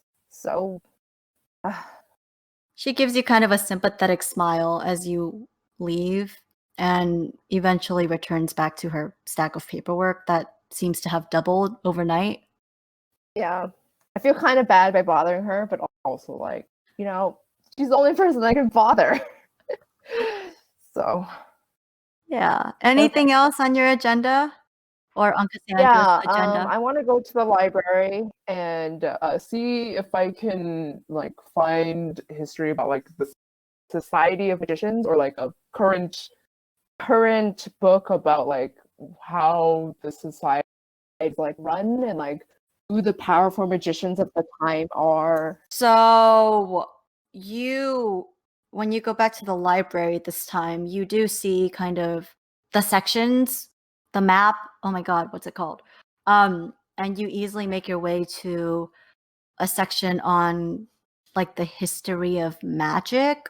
Go ahead and roll me an investigation check to see what you find. Okay. Also, apparently, that advantage when it comes to seeking out information because of my researcher background. Mm-hmm. Okay. So roll at advantage. Cool. Please roll well. 21. Okay. So Woo! you find a text that you think is what you're looking for. It's just called A Modern History of Magic. And you spend some time curled up in an armchair, or are you taking it with you, or are you just going to read it in the library? I'll read it in the library Okay. to see if this is the book I So want. you find a comfortable armchair, and you spend some time reading, and you learn eventually that there are basically 3 factions in this world of magic. There are the magicians, there are the librarians, and there are hedge witches. Magicians have formal training. They oftentimes come from a bloodline of either a deity or a great hero, someone of great importance, like very distant relation. Although occasionally there are a few noble families that exist. The librarians seem to believe that their goal is to protect knowledge, distribute it appropriately, and to safeguard it from falling into the wrong hands. The library also doubles as a record of all knowledge that has ever existed in the event that such knowledge is ever needed. Rumor has it that the most dangerous knowledge is hidden at the main library, the headquarters. However, nobody knows the location except for the most senior of librarians. There's also a small note that says that certain library locations are guarded by bookworms. Libraries all descend from the goddess Metis. As for hedge witches, the origin of hedge witches dates back to Prometheus, who allegedly stole a part of the heart of magic and gave it to his fellow humans, therefore creating the first hedge witches. This crime was considered to be so grievous that the gods punished him by chaining him to the top of a mountain where an eagle eats his liver every time it grows back for all eternity. This is one alleged, the big one, reason why magicians look down on hedge witches, believing that they stole magic that did not rightfully belong to them. Hedge witches, on the other hand, tend to believe that anyone should be able to learn magic. Oftentimes, hedge witches are magicians who have not had formal schooling for a variety of reasons. Instead, they tend to gather at safe houses in small groups to learn from higher ranking members. The process is unknown at this time. From what is understood, hedge witches tend to draw magic from ley lines, and they commonly utilize cooperative magic to collectively cast powerful spells. Okay. Does this book have any specifics about players? So, as you flip through the section on noteworthy people, you recognize some famous family names like the Valentines and the Romanovs. As you flip to the section on notable hedge witches, one name comes up, Regina de Martel. She is the leader of the hedge witches of the Americas and Antarctica, and she is one of the 3 hedge witch leaders of the Triad. It is rumored that her magical abilities are on par with those of master-level magicians. There is nothing about notable librarians. Question. Are most hedge witches not as powerful as magicians? Because you said like her magic is on par with master level magicians. So like, are most hedge witches not that powerful? I'm gonna not answer that. Oh, okay. Oh, okay. Well, think about this. The book doesn't if say. someone's homeschooling, right, it doesn't mean that they're not as smart as other people. It just depends on kind of a little bit of magical aptitude, how they learn, how they're learning. So I don't think it's fair to ask whether or not they're like on par with like other magicians, because who's to say that magicians are the standard that your magical abilities are being measured by? However, if you ask a magician, they'd probably say hedge witches are nowhere near as good as they are. Yeah, well, like, I'm assuming this is a book from a magician's library, so Well, I guess it's a book technically it's a from book the from the librarian. Okay, never mind. Yeah, okay. Is there anything about conflict? Current conflict? What is the current conflict state? Nothing specific beyond what you've already read, which is kind of that magicians and hedge witches don't get along, and that not everybody agrees with the librarian's view on knowledge distribution. Okay, not everyone on both sides, or is it specifically? You would infer that it's not everyone on all sides, not counting Okay. librarians. Okay. When was the last time there was a conflict? Like, maybe, like, it doesn't have to be like a big all-out flashy war, but just like, when was the last time there was like a high-profile argument or anything? Just some kind of conflict. It's not mentioned in this book. Okay. Okay. I'm going to put this book aside to check out and just peruse to see if there's anything else that looks like it could help me that has other information, maybe of that last question about conflict. I'm just going to tell you right now that everything I just told you is basically what you're going to find in the book. Okay. And like the other books and stuff too. You picked out one book. Yeah. So I'm going to put that book aside to check out, and I'm just going to look at the shelf to see if there's any other books that catch my eye. For the time being, that book that you currently are about to check out is probably going to be the most useful. Okay. No other books on the shelf look like they have anything about conflicts or anything like that. Or like more detailed information on notable people, notable magicians or head witches or librarians or whatnot. Not really books for hedge witches or librarians, but you do see one or two texts about like the Romanov family, the Valentine family. Okay. I'm going to pick up like a few books on the most current books of a few of the noble families of just to see what they're about. Okay. So you are able to check out from the library a modern history of magic, a couple texts about the noble families as far as kind of like a genealogy of some sort, along with a little section on notes about the families. And Okay. that's basically it. Okay. Yeah, Cassandra's just going to go into her room and read because if there's nothing else that she can do, she can read. Well. Woo. Okay. All right. So that's kind of Just Cassandra's grasping at straws. interlude. Sorry, it was like 75% Cassandra no, but you know. So guys, just a quick disclaimer. I am not feeling well right now, so my voice is not all there. With that being said, I'm not going to be doing a lot of character voices. But anyways, this is our interlude with Alex. So Alex, why don't Hello. you walk us through a little bit of what's been going on the past couple weeks? Or like Well, we'll be walking through a couple days or weeks depending on how this goes.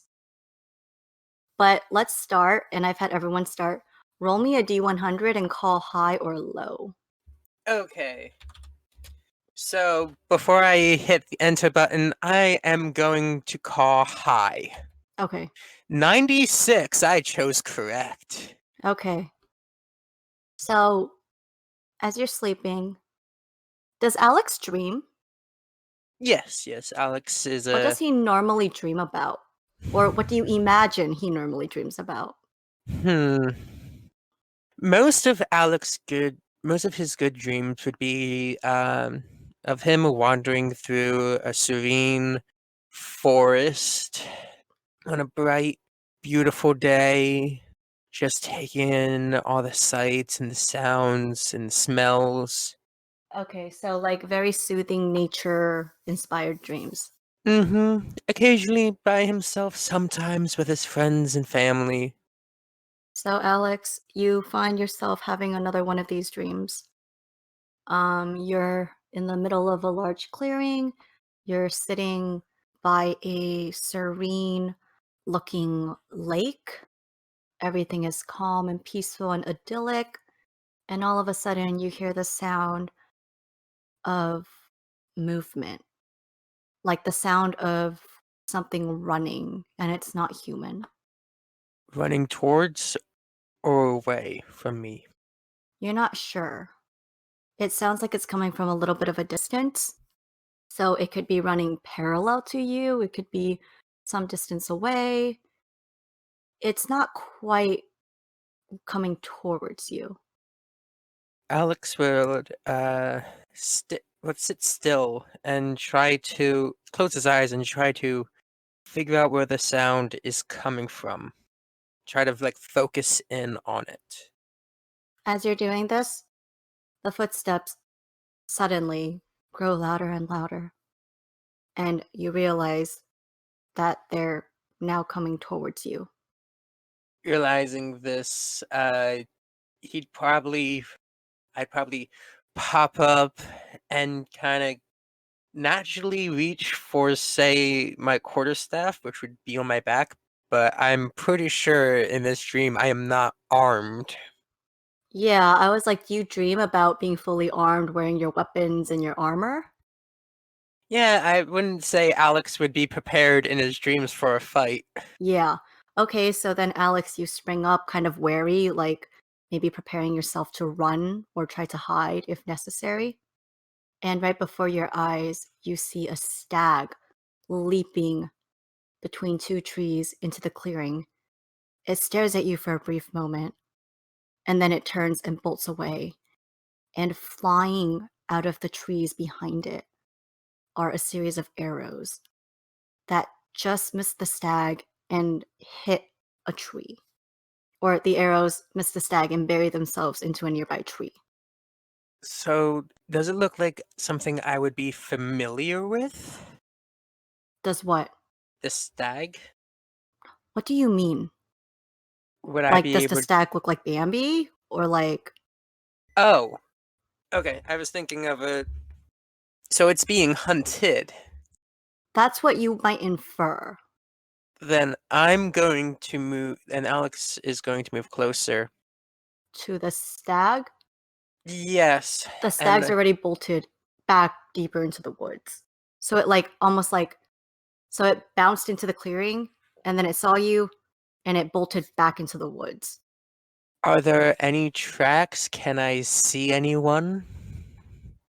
You don't really see anyone, but you hear the sounds of yelling from a faint distance. You make out several voices, you're not quite sure how many, but you think there's at least 3. I'm going to move closer, but kind of stick to the tree line. Are you trying to be stealthy? Yes. Roll me a stealth check. 8. I'm not good at it. Okay, so you think you're being stealthy. That's my line. Mm-hmm. You think you're being stealthy. You feel that with all the chaos going on, with the people trying to hunt the steer, the stag, they're probably not really going to be focused on like someone like you, who just noticed what's going on. They'd be more focused on trying to catch the stag. So, Alex, you're able to kind of creep slowly towards the sound of the voices. All of a sudden, you hear the shouts growing louder and louder, and all of a sudden, they stop. And it's silent. You don't hear anything. I kind of try to start, like, I kind of hold still and I start to try to look around. Does it look like people are trying to hide from me? No. It's literally 1 second you were hearing people shouting and talking loudly, and all of a sudden it was like they were just cut off mid-conversation, mid-speech, and it's silent. Okay, then I am going to move up a lot more cautiously now that they Roll me are another stealth check. 2. I think I'm stealthy. I think I'm stealthy. I think I'm stealthy. Yes, I but am the this time shadows. it's very noticeable because with the silence, you now realize that every step you make, you hear like a tiny rustling or you hear the snapping of like a branch or a twig, and you inwardly cringe because you know that you are making sound. However, you don't hear any other sounds as you finally approach what you think to be where the alleged hunters were, and you find yourself facing a couple trees and a bush that block the entrance to a clearing up ahead. Do I notice anything in the clearing? Are you stepping up enough that you can see it? See through? Yeah. Okay. Get close enough to see if I can't see anything. So you cautiously step forward and you look out into the clearing and you're greeted by a strange sight. So right before your eyes, you see what looks like 5 trees that you don't think quite belong in the middle of this clearing. They're different from the other trees, as all the other trees have lush leaves, and if they're fruit trees, they've bloomed. These trees are bare. They're barren. It's just branch and wood. And you notice as you look closer that there are bags at the bases of these trees, like belongings and such. Sorry, I was just seeing what level speak with trees was. I don't get that until 5th level. Never mind. So I'm going to move closer, and I would still have the necklace on, as that's still like part of my casual wear. So I still have access to my holy symbol. So you cautiously take a step closer to To the trees. To the yes, weird grove. and you hear the sound of a twig snapping from the other end of the clearing. Hello? Is anyone there? Are you looking towards the sound? Yes. So you look up and you see that stag that was running earlier that saw you. And it's standing at the opposite end of the clearing, staring at you. About how far away is it? At least 60 feet. Well, since you say that, then I would like to use my channel divinity, charm animals and plants. Before you can do anything, the stag's eyes glow a deep golden color, and then you wake up from your dream. And you remember all of this. That was a weird dream. Yeah, and it's weird because you've never had a dream like this before where you've had this much interaction with a person or creature that you weren't already familiar with. I think to myself, I wonder if John Baptiste might know anything about dream reading. I'll have to Okay, so ask you him make a next mental time. note to like consult him at some point, see if he's got Yeah. anything to say. Yeah, see if he might understand this a lot. He seems to be in that kind of field to like have a clue or at least possibly dream read. I don't know. Alex definitely notes down that he will talk to him about it later. Okay. That afternoon, you find yourself with Jonathan learning more about your discipline. This time, Jonathan's challenging you to like a light spar.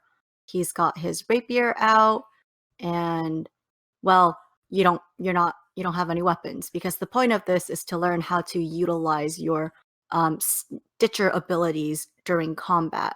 So he's just coming at you slowly, swinging the rapier, and when he hits you, he's being intentional to not leave anything more than like a scratch.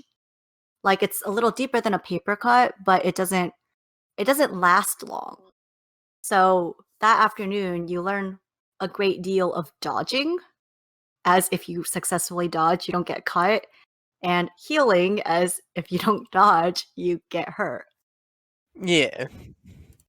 And so he spends the majority of this time doing this, and he says, I think that we're going to continue doing something like this. I think it's very effective.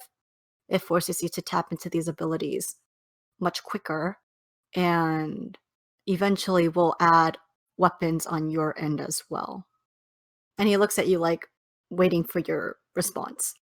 It's still kind of weird to think about using. Yes, well, this ability, referring to the self-preservation feature, is something your body naturally does.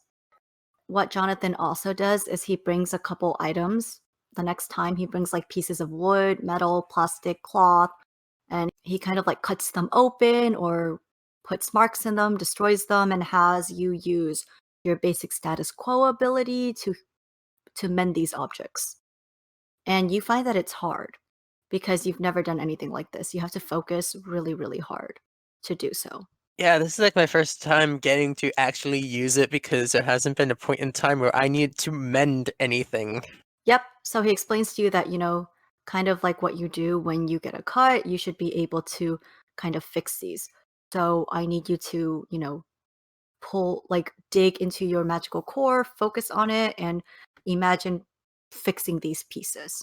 And so he kind of like cuts these in front of you and holds them back. Like he puts the broken pieces of wood in your hands and tells you to focus.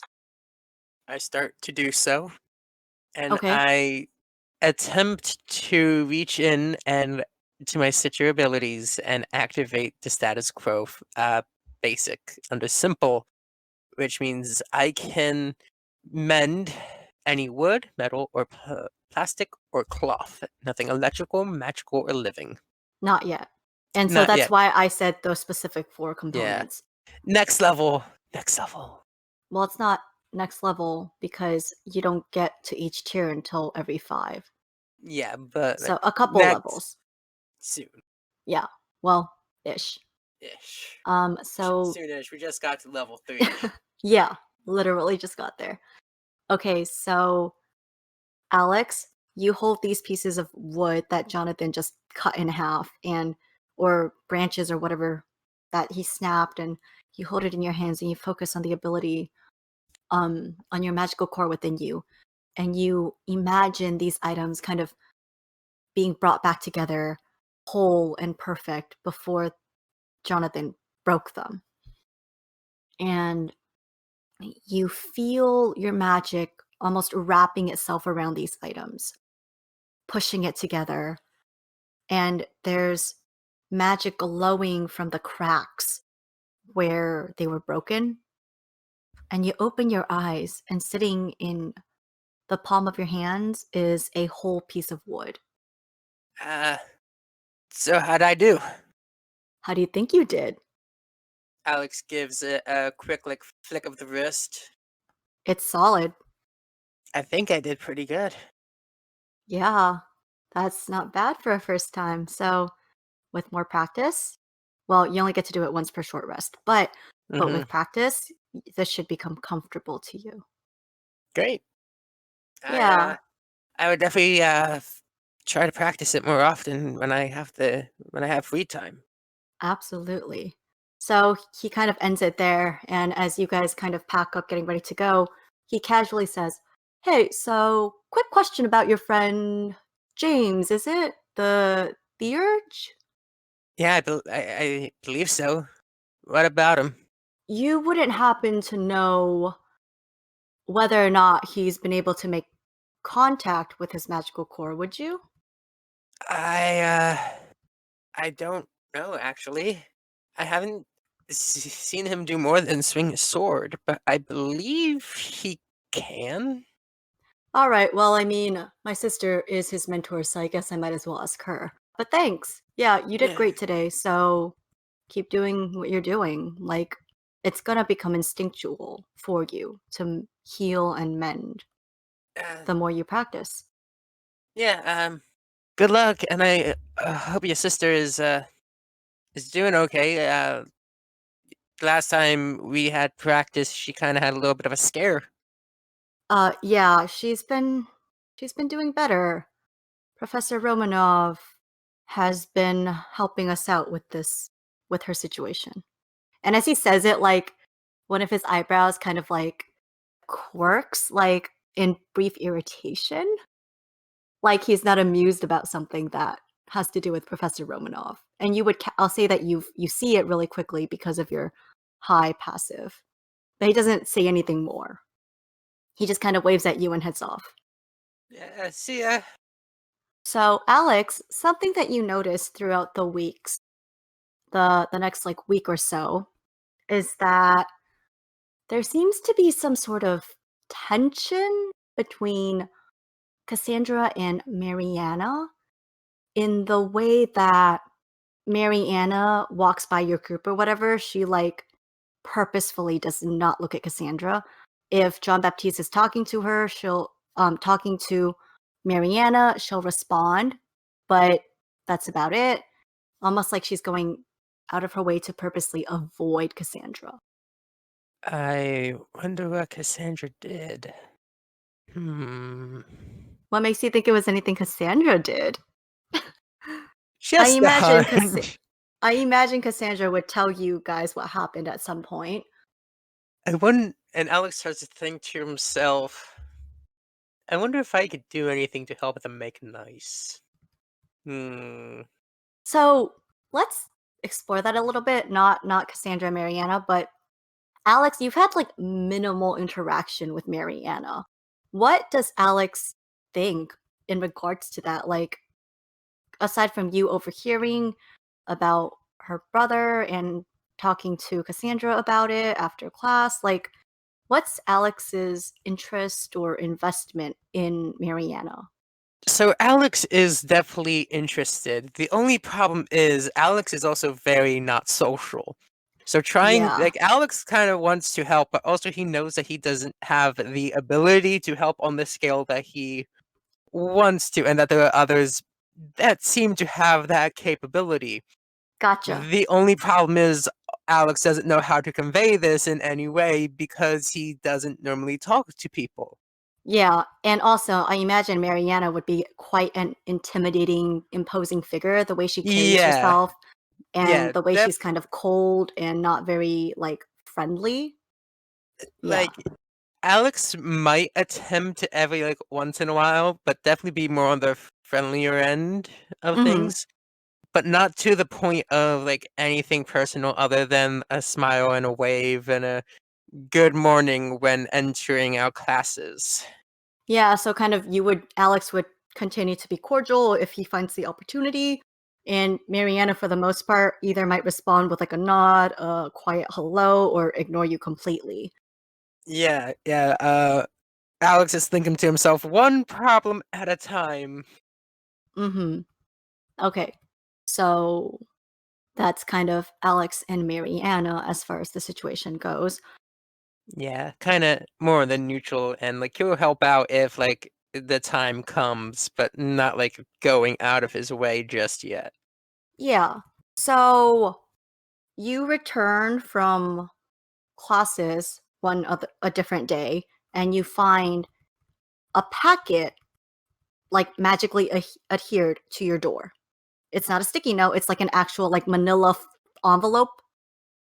You know, I think this is just how they give us our mail. Well, I Alex, mean, listen, none of you have come back to find like an Amazon box magically adhered to your doors, okay? There's only so much I can do. Alex would grab the envelope. Like this is at this point, this is normal. I imagine so. You've had more than like Alex- a dozen encounters at this point. Yeah, I Alex imagine has just several. started at this. It started off freaky. Now it's just Mm. he's gotten more used to it now that it's been a few weeks Yeah. at the school, realizing this is just how they operate. Yeah.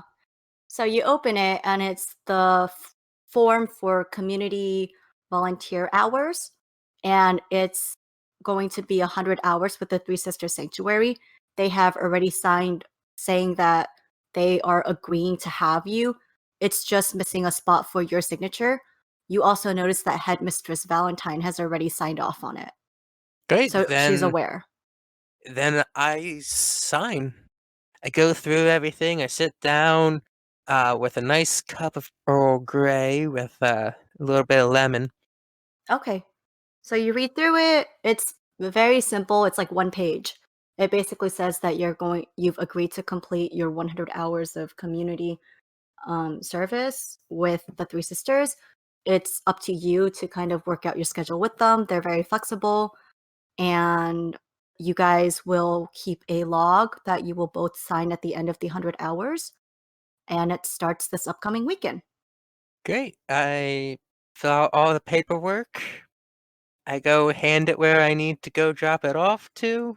So the second you sign it, it kind of glows this bright white, like a almost shimmery, bright white-ish color, and the paperwork disappears. You know what? I'm not going to question it. Along with the manila envelope. Uh, you know what? Convenience. That's what Alex thinks to himself. At this point, he's seen some shit. It's just Yeah. convenience. Does Alex return the book that was about the gods and goddesses to the library? Yes, So- after reading through it and figuring out as much info as he can take in, he would return it. Okay. So when you return it, you end up dropping it off at the reception desk or the drop box by the reception desk, and you don't see anybody. As you go back to the gods and goddesses section to kind of explore what else is there, you notice something unusual. You notice that there are a couple sections that are completely empty. And you're not quite sure as to what was there before because even the labels have been removed. But there's like a blatantly empty section in like the entire bookcase. Like it's super obvious that something that was there is no longer there. I call for Eurus. There's no response. You don't see Eurus, you don't see Calypso, you don't see any other librarian during the time that you're there. Very, very interesting. I'll take a mental note of this and come back. Kind of look around. Is Okay. it just completely empty, or are there students here? There are some students just sitting and doing what students do at school libraries. Does there seem to be a schedule, like when librarians are active? No. Nothing You posted. imagine they're probably doing whatever duties they have, which doesn't consist of them sitting at the reception desk all day. Hmm, You fair assume that point. they're taking care of something because it is a huge library. Alex just kind of shrugs. If you ask about it later, he doesn't want to really bother anyone when they're busy. Okay. But if he's at the library and he has nothing else planned, then he'd probably just find something light to read over Okay. before heading back. Nothing too major. Sure. So Alex is able to do that. The rest of the week passes by with ease, more or less. And that weekend, you find yourself in the Three Sisters Sanctuary with Alyssa and a couple of the other nature students who are also volunteering and helping out. And the dryads give you kind of like an orientation, like here are what their expectations are, and here's what you're expected to do. And they introduce you to a couple of the magical creatures under their care. So right now they've got a couple unicorn and a couple pegasi. They've got like broken hooves and their wings have been fractured, and so they've been healing. Oh, you poor things. And so you I help take kind down of- all the notes on how to like properly care for the magical Yeah. creatures. Like Alex is paying 100% attention, like even like 110% attention. Like he has a little notebook writing this, like writing down like the important info. Yeah.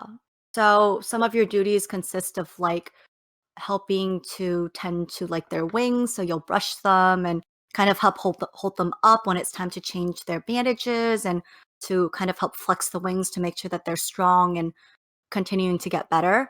Some of your other duties consist of tending to the plants around the grove because this is also kind of like a little farm. they have a lot of fruit trees and vegetable plants. So the majority of your duties are related to the fruits and vegetables in the grove. But there are a couple opportunities for you to help with the care of the magical creatures there. Alex is at home and at Yeah. peace while doing all this. Like, this is like when Alex is actually in his like true element. Like, he is completely unbothered by the world. Like, Mm-hmm. he has a genuine smile and like focus on what he's doing. Like, he's not really anxious or nervous about anything. He's just having Yeah. It's like a he's very relaxed enjoying his environment. time. Like everybody there is very down to earth.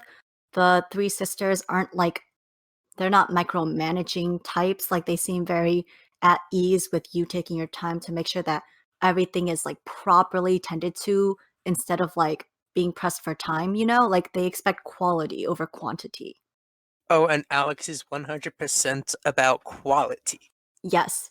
Definitely So being they a occasionally check on naturalist. you and the other students, but for the most part, they kind of trust that you guys are responsible and you'll do what you're supposed to do. Alyssa works with you a little bit, but at the end of your first day at the Grove, she walks you back and says, "So, what did you think?" It's like the best, right? It really is. It's actually something I really enjoy doing, and that I think I'll just like I can go more than the 100 hours there. Yeah, so I mean, the 100 hours are like basically a minimum requirement, but a lot of us make connections with the residents here and we continue helping out. Like, I mean, I've probably volunteered like 1,000 hours, and I'll like my friends and I will do a lot more because it's such a good way to like hone your discipline and your other ability and to just continue learning. Because where else are you going to get the opportunity to like get to know some of the magical creatures that exist in this world? You're not going to find it out in, the New York Public Zoo, right?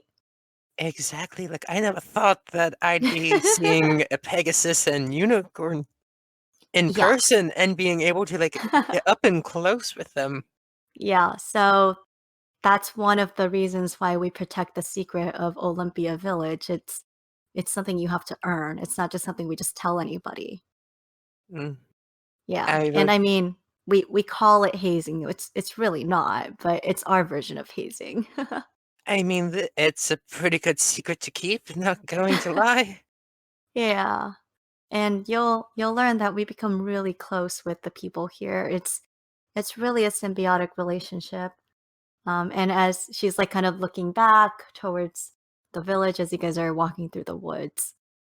Alex just kind of puts a hand on his chest and mumbles a quick prayer to cast guidance on himself.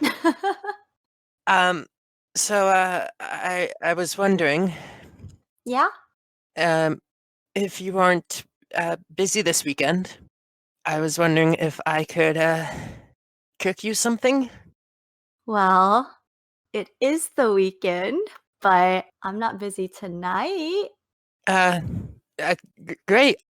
About She's roughly like what? smiling at you, kind of a little, not like in a mean way, but like she's almost like a little amused at how nervous you are, if that makes sense. Like, Yeah. again, not in a mean way. Like, she's not deriving joy from like your anxiety. She's kind of like, oh, it's so cute that you're nervous, kind of Mm-hmm. smiling. Uh, Um, then about roughly what time of day is it? It's about, so let's see, you guys would have gotten to Olympia Village early, like maybe just after the crack of dawn, and you guys would have spent a good 8, almost 10 hours. So let's see, you would have started maybe at like 6 o'clock. Hold on, 7, 8, 9, 10, 11. It's about 4:30 in the afternoon, Then and what day of the week is it? Saturday. Then why don't you come up to our floor and I'll make you dinner. That sounds fun. Anything specific that I should be wearing? Uh, Is there a dress code for tonight's dinner? No. Whatever you'd feel comfortable in. All right, then. It's a date. I'll see you tonight. See you tonight. All right, so you guys walk back to campus. You guys go your separate ways. All right, Alex, how are you doing this date? All right, Alex takes a deep breath, somewhat panics, but then takes a deep breath and figures out exactly what he's going to do. And in a matter of a few minutes, he's thinking if he can get his hands on these ingredients, he wants to do a spaghetti squash with eggplant parmesan, somewhat simple, with a homemade tomato sauce. If he could get his hand, this is only if he could get his hands on. So you can either the get all these ingredients. ingredients at between the student store, the cafeteria, and the farmers market in Olympia Village. So if you were planning this date, I mean, if you were trying to plan ahead of time, you might have purchased it all already in Olympia Village. Yeah, Alex would have been planning this for a little bit. I mean, would you have purchased all these whether or not she accepted? Like you would have made it for your friends or whatever if, it hadn't turned out? Okay, so then you would have bought and prepared, maybe even bought extra ingredients, purchasing them at the farmer's market in Olympia Village. They're like perfectly fresh and ripe, and they are really high quality. We'll say that all your groceries cost like $20. Okay, and also a decent bottle of wine, red wine, to kind of go with the meal. So we'll say wine was like a decent bottle would be like $25, so $45. Got it. Doesn't matter where you bought it. Nobody carded you if you're not 21. So Alex is 21. So $45, we'll say, for the entire meal. Just subtract that from your thing. I know that we go between gold pieces and dollars. It just depends. Let's see, 1 copper is $1 copper is $1, so is $1. 45 copper. That's 4 silver, and or 5 about copper. and 5 copper. That's a gold piece down. Okay, that's what I need to know. How much gold do I have to? The conversion rates. Yeah. Like, listen, if we had stuck to dollars, I would have like hated the D&D books because I would have been like, God damn it, how much is like 35 gold pieces? But anyways, like I just don't want to do math. I just want it to be easy. So you guys can do the math, and I'll just give you the dollars or gold pieces. So, as Alex is preparing, Yeah. So roll me. what kind of check would it be under for cook's utensils? I think you can just click on cook's utensils. Yes, but it's going to ask me what stat block I want to use, like deck, charisma, wisdom, intelligence. I have an idea of what I want it to be. I just need to double check. I'm gonna say it is. But depending on what it is, I kind I of think have something I wisdom. Okay. Because I'm thinking survival, kind of like. Okay, I can do that with my wisdom. Thank you for actually giving me a stronger chance.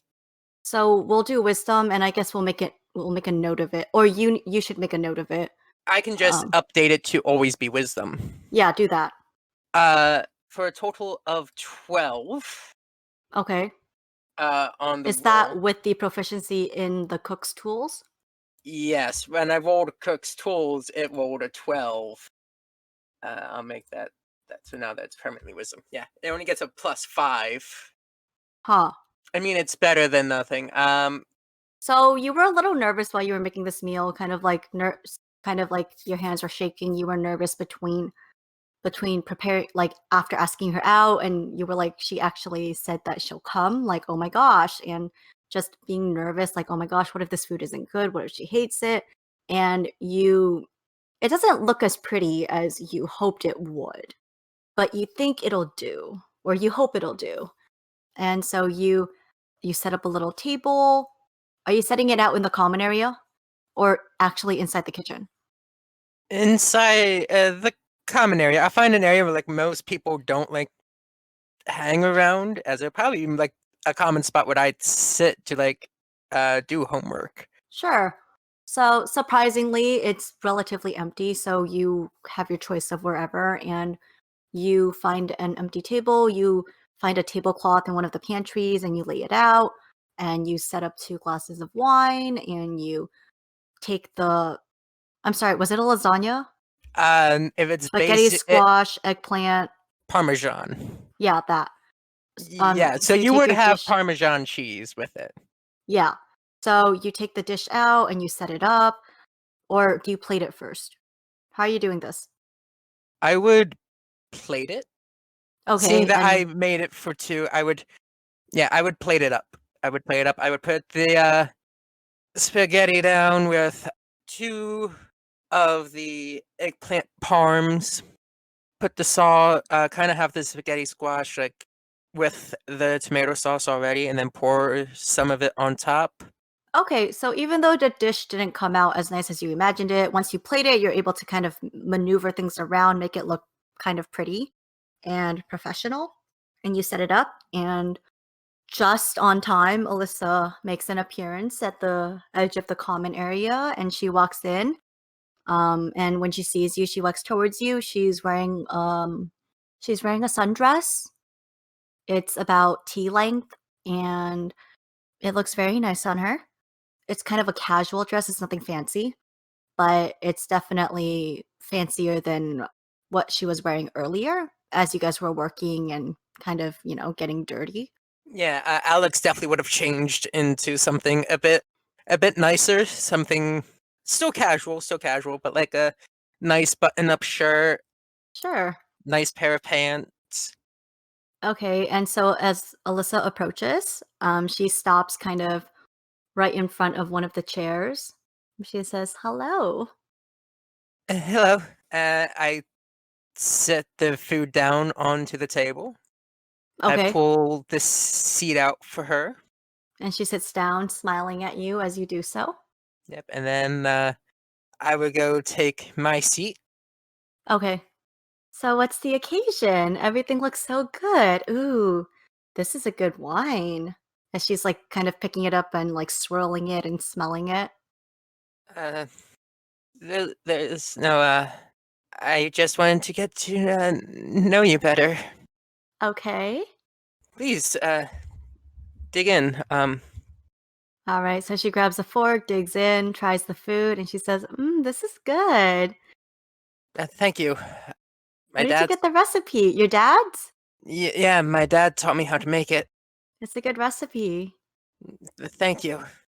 He's the one who taught me how to cook too. Well, that's nice. And do you like cooking? I do. It's kind of something that me and him shared. That's really sweet. Yeah, so as you guys are eating, time passes by and you guys are having good conversation. Like you guys easily lose track of time. Yeah, Alex kind of stops getting a bit less shaky as time kind of goes by. Just a casual. Can I make an insight check to see if like what I can sense of her, how she's if she's enjoying her time? Yeah.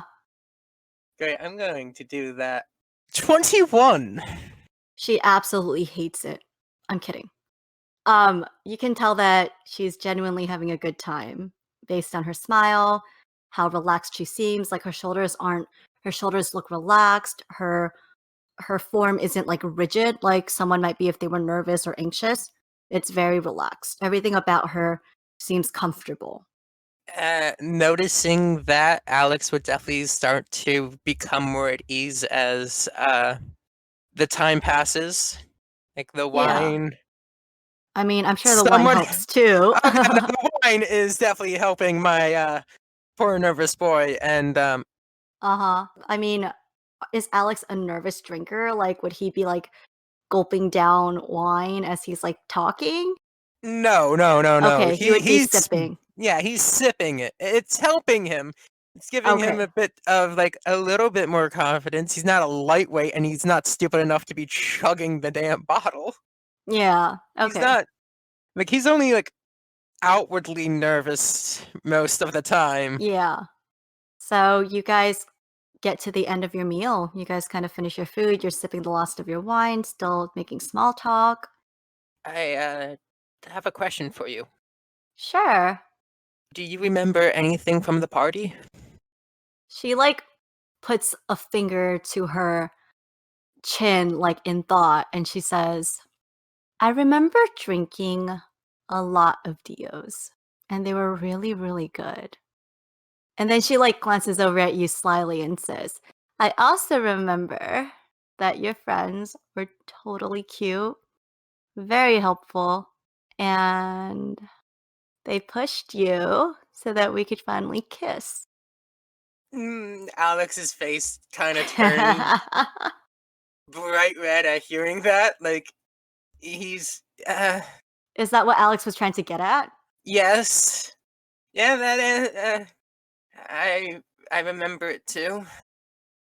I was, wondering if if you'd like to go out with me. I really do enjoy, spending time with you. And you seem like a very nice person. I would love to go out with you. Alex just kind of takes a huge sigh of relief. Like half the weight has just been removed off of his shoulders. And he has a huge smile. I'm really happy that you actually do like me back. And I do. You're very sweet. I should warn you that there are still things that you don't know about me, so you may want to reserve judgment. There are, well, most of us here have secrets, and they're not just for anybody to learn. With that being said, I would love to spend more time with you to get to know you and to go out with you. But I do understand that as we get to know each other, you may reserve judgment or change your mind, and that's okay too. All right? I don't want you to feel like you've been trapped into something. I understand. Good. Well then, Alexander Rowan, I look forward to spending more time with you. So do I, Alyssa. And at that, you guys hear voices coming from the corner of the common room like, Yo, Alyssa! How was that dinner date? And you glance over to the door and you see her friends clustered at the door. You see Garrett and Nicholas, and you see a couple other people you don't recognize. And they're just like standing at the doorway giving you guys like a thumbs up, not even trying to be subtle. Alex just kind of sinks into his seat a bit. And Alyssa just, she laughs and she also kind of drops her face into her hand and she says, You remember my friends? Yeah, I'm surprised mine aren't out here either. And Alex just takes a quick glance around. Like, are they? You see a quick form disappearing behind like the hallway at the other end of the common room. And you're not quite sure, but you think that was John Baptiste. Wouldn't surprise me, sneaky motherfucker. So that's where we're going to leave Alex's interlude. Disclaimer for this session. Again, I am ill. My voice may not be completely 100%. So just a heads up for all of you. But we are here with Demetrius's interlude. Hey, Demetrius. Hey. What's up? So let's start by having you roll a D100 and call high or low. Knowing his luck, we're gonna go low. Okay. Ah, damn. 62. So, what does Demetrius dream about when he sleeps at night? Does he dream? I feel like he likes this silence. I know he's a mentalist, and I know he does have the tattoos and stuff, but I feel like he gets, that onesie twosie people listening in or hearing thoughts every once in a while. Mm-hmm. So he kind of likes it kind of silent, probably putting headphones in and listening to music while he sleeps. Okay, so maybe Demetrius would strive for like a dreamless sleep. Yeah. So that he can like clear his mind and experience like relief. Mm-hmm. Okay. So Demetrius, you go to bed, you put headphones on, some kind of soothing music, whatever you like, until it lulls you to sleep. Okay. For the first time in a really, really long time, you dream. but these dreams don't quite make sense. You see like flashes of things more than dreams. So you see a flash of two figures sitting on a throne and they're draped in jewelry, and you get the feeling that they're royalty because, well, they're sitting on thrones and they're wearing really, really fine clothing, but you can't make out finer details. You see someone kneeling in front of them, possibly a servant or someone giving them a report of some sort. You're not quite sure, but you feel like the tone of the conversation is very serious.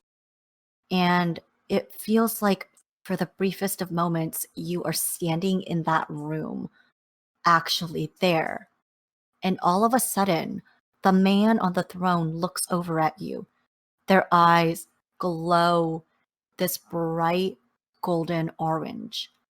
And then you wake up and you can't remember any of what just happened. But your heart is racing. You're breathing hard. Your adrenaline is spiking. Okay. Well, I probably sit up on the bed. I look around all my surroundings. Okay. So you wake up kind of sweating, wondering what just happened. You are under the impression that you just had this really vivid sort of dream that woke you up, but you can't recall the details. And you look around the room at these familiar surroundings, trying to slow your breathing. And eventually you are able to do that. Okay. I look at my clock. What time is it? It's like 3 a.m. It's really early. What day is it? It's a weekday. You know that you've got classes soon. Well, ish. Is there any rules on kids or students being in the dorms at night? What do you mean? Like a curfew? Yeah. As far as you know, not really. The campus has very few rules, unless there's like a lockdown for like security reasons. There's not really a curfew on like when you have to be back in the dorms, but because of, you guys knowing that you have to wake up at like dawn to do training and stuff, most students are usually in their dorms when they should be sleeping. But it's not like something that's enforced. Then I'm gonna have him go take a walk. Okay. So Demetrius is going to try to take a walk to clear his mind.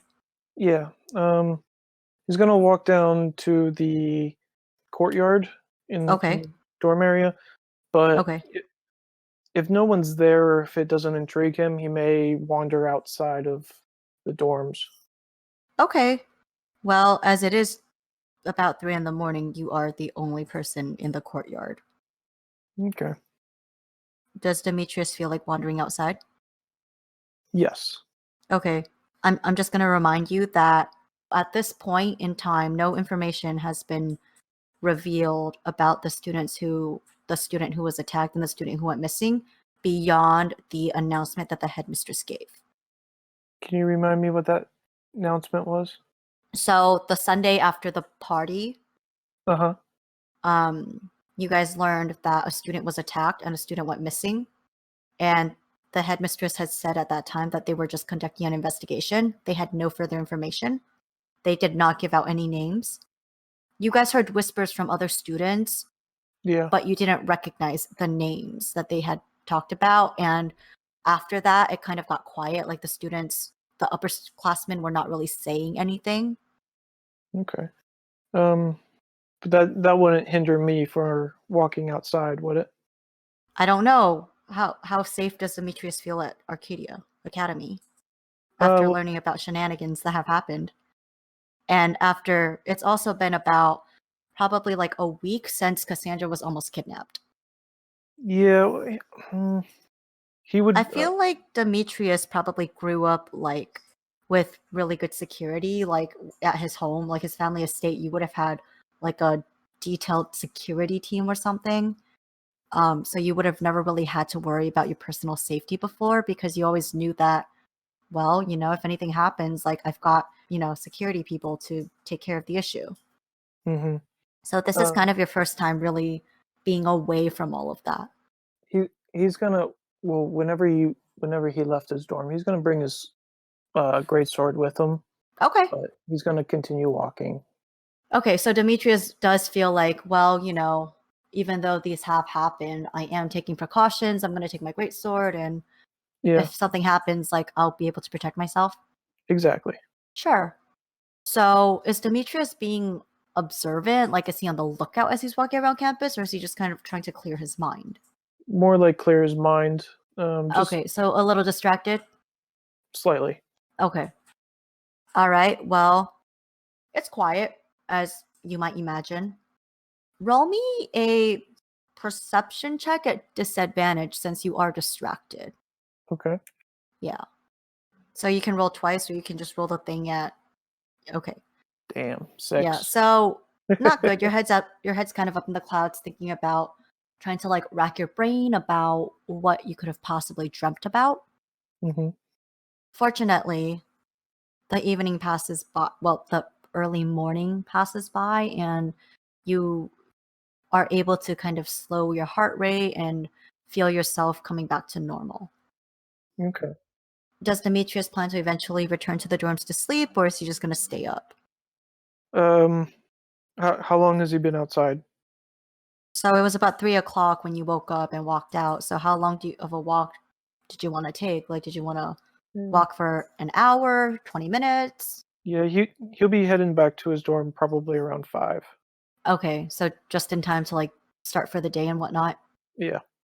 As you return to your dorms, you feel this excruciating pain kind of ripping through your mental wards like they were tissue paper. And you find yourself doubling over with the worst headache that you've ever had, even worse than the first time when your discipline abilities revealed themselves. And you hear a voice whisper in your mind, "Change is coming. Be wary, my child." And then the voice vanishes. Have I heard that voice before? No, you've never heard this voice in your life.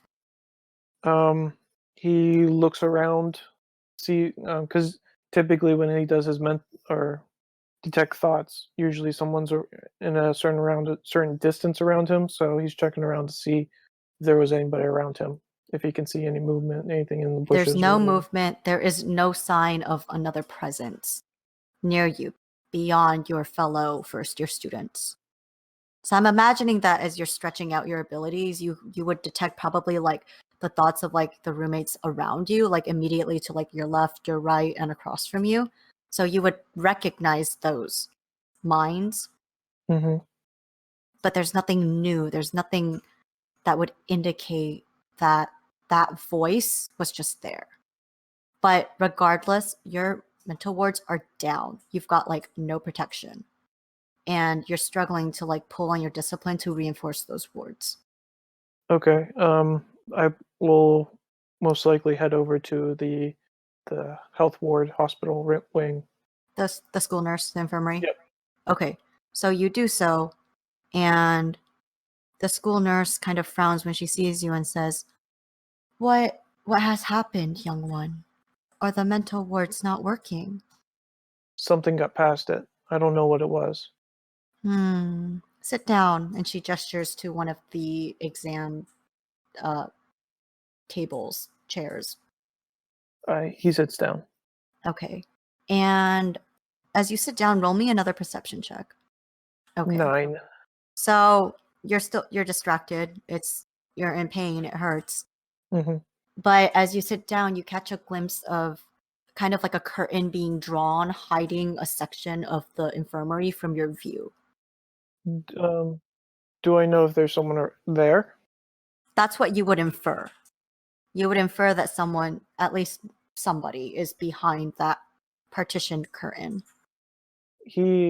Demetrius will lean, like kind of like stretching, but lean over to see if there's like a little slit or something that he can look, maybe see like feet on the bottom.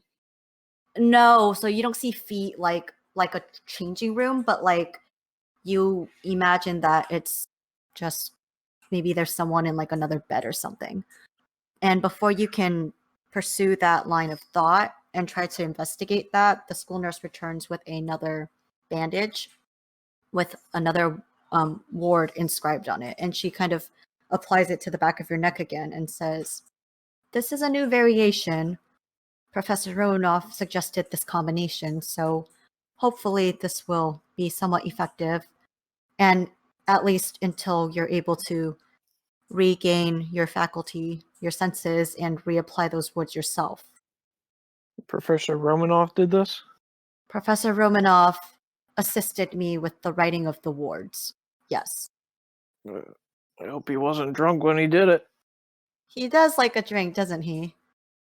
Liking is an understatement. Well, with his amount of talent, even half drunk, he's more talented than probably every single one of us on this campus. Anyways, after she applies the wards, she kind of inspects it and then kind of pats you on the shoulder and says, I do hope that this will be the last time I will see you in regards to this specific matter. I hope so too. And she nods and kind of turns back to grab a clipboard, and then she walks around you into the sectioned off area and kind of pulls the curtains a little so she can walk through and pulls it back behind her. Was I able to get a quick glance of who was in there?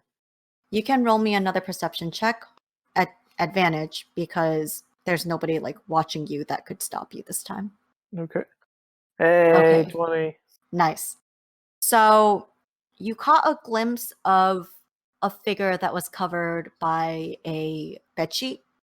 So like when you're in bed and you've got the blankets up and you see like a lump on the bed. Mm-hmm. So that's kind of what you see. And I imagine Demetrius is sitting really, really quietly at this point, trying to listen. And you hear a name. You hear the name Aaron. As the school nurse is saying, Aaron, how are you feeling? And you don't really hear a response. So it's not Garrett. Okay.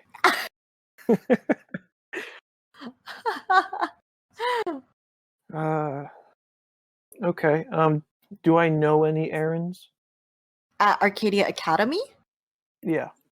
I don't believe you've met an Aaron. Okay. Yeah, you guys would not have recognized any of the names. And so when you hear Aaron, this is like the first time you're hearing of it. Mm-hmm. You feel like you may have heard maybe an Aaron in passing, but you personally don't think you've met one. At least at Arcadia. You Okay. probably know an Aaron outside because it's a really common name. Okay. It's probably getting close to breakfast time. I'm gonna head downstairs. Yeah, you were at the infirmary for a little bit. It took some time for the ward to like apply to your person. We'll say that. Okay. So you go down and join your classmates, and you meet up with the rest of your first years for classes. Okay. So let me ask you. Let's go on a short tangent because everybody else, well, all the other members of the party have expressed interest in learning more about like the mystery of Mariana. Does Demetrius have any interest at all in discovering this or exploring this character? Not overly. Okay. He understands that she is part of a well-known family, Yes. but unless it actually affects him, he really doesn't care too much. He's not. That's the what I whole- would be thinking. But okay. So he's not aside the from whole Scooby-Doo. recognizing that she is a fellow member of nobility, he's not really interested in like learning more about her unless he's directly involved. That is correct. Okay, that's fine.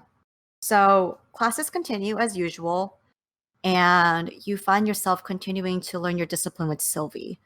You guys do have some conversations about what it means to be members of nobility, and she does appear concerned when you share with her that, well, do you share with Sylvie that your mental wards were breached and that you've been experiencing headaches and such?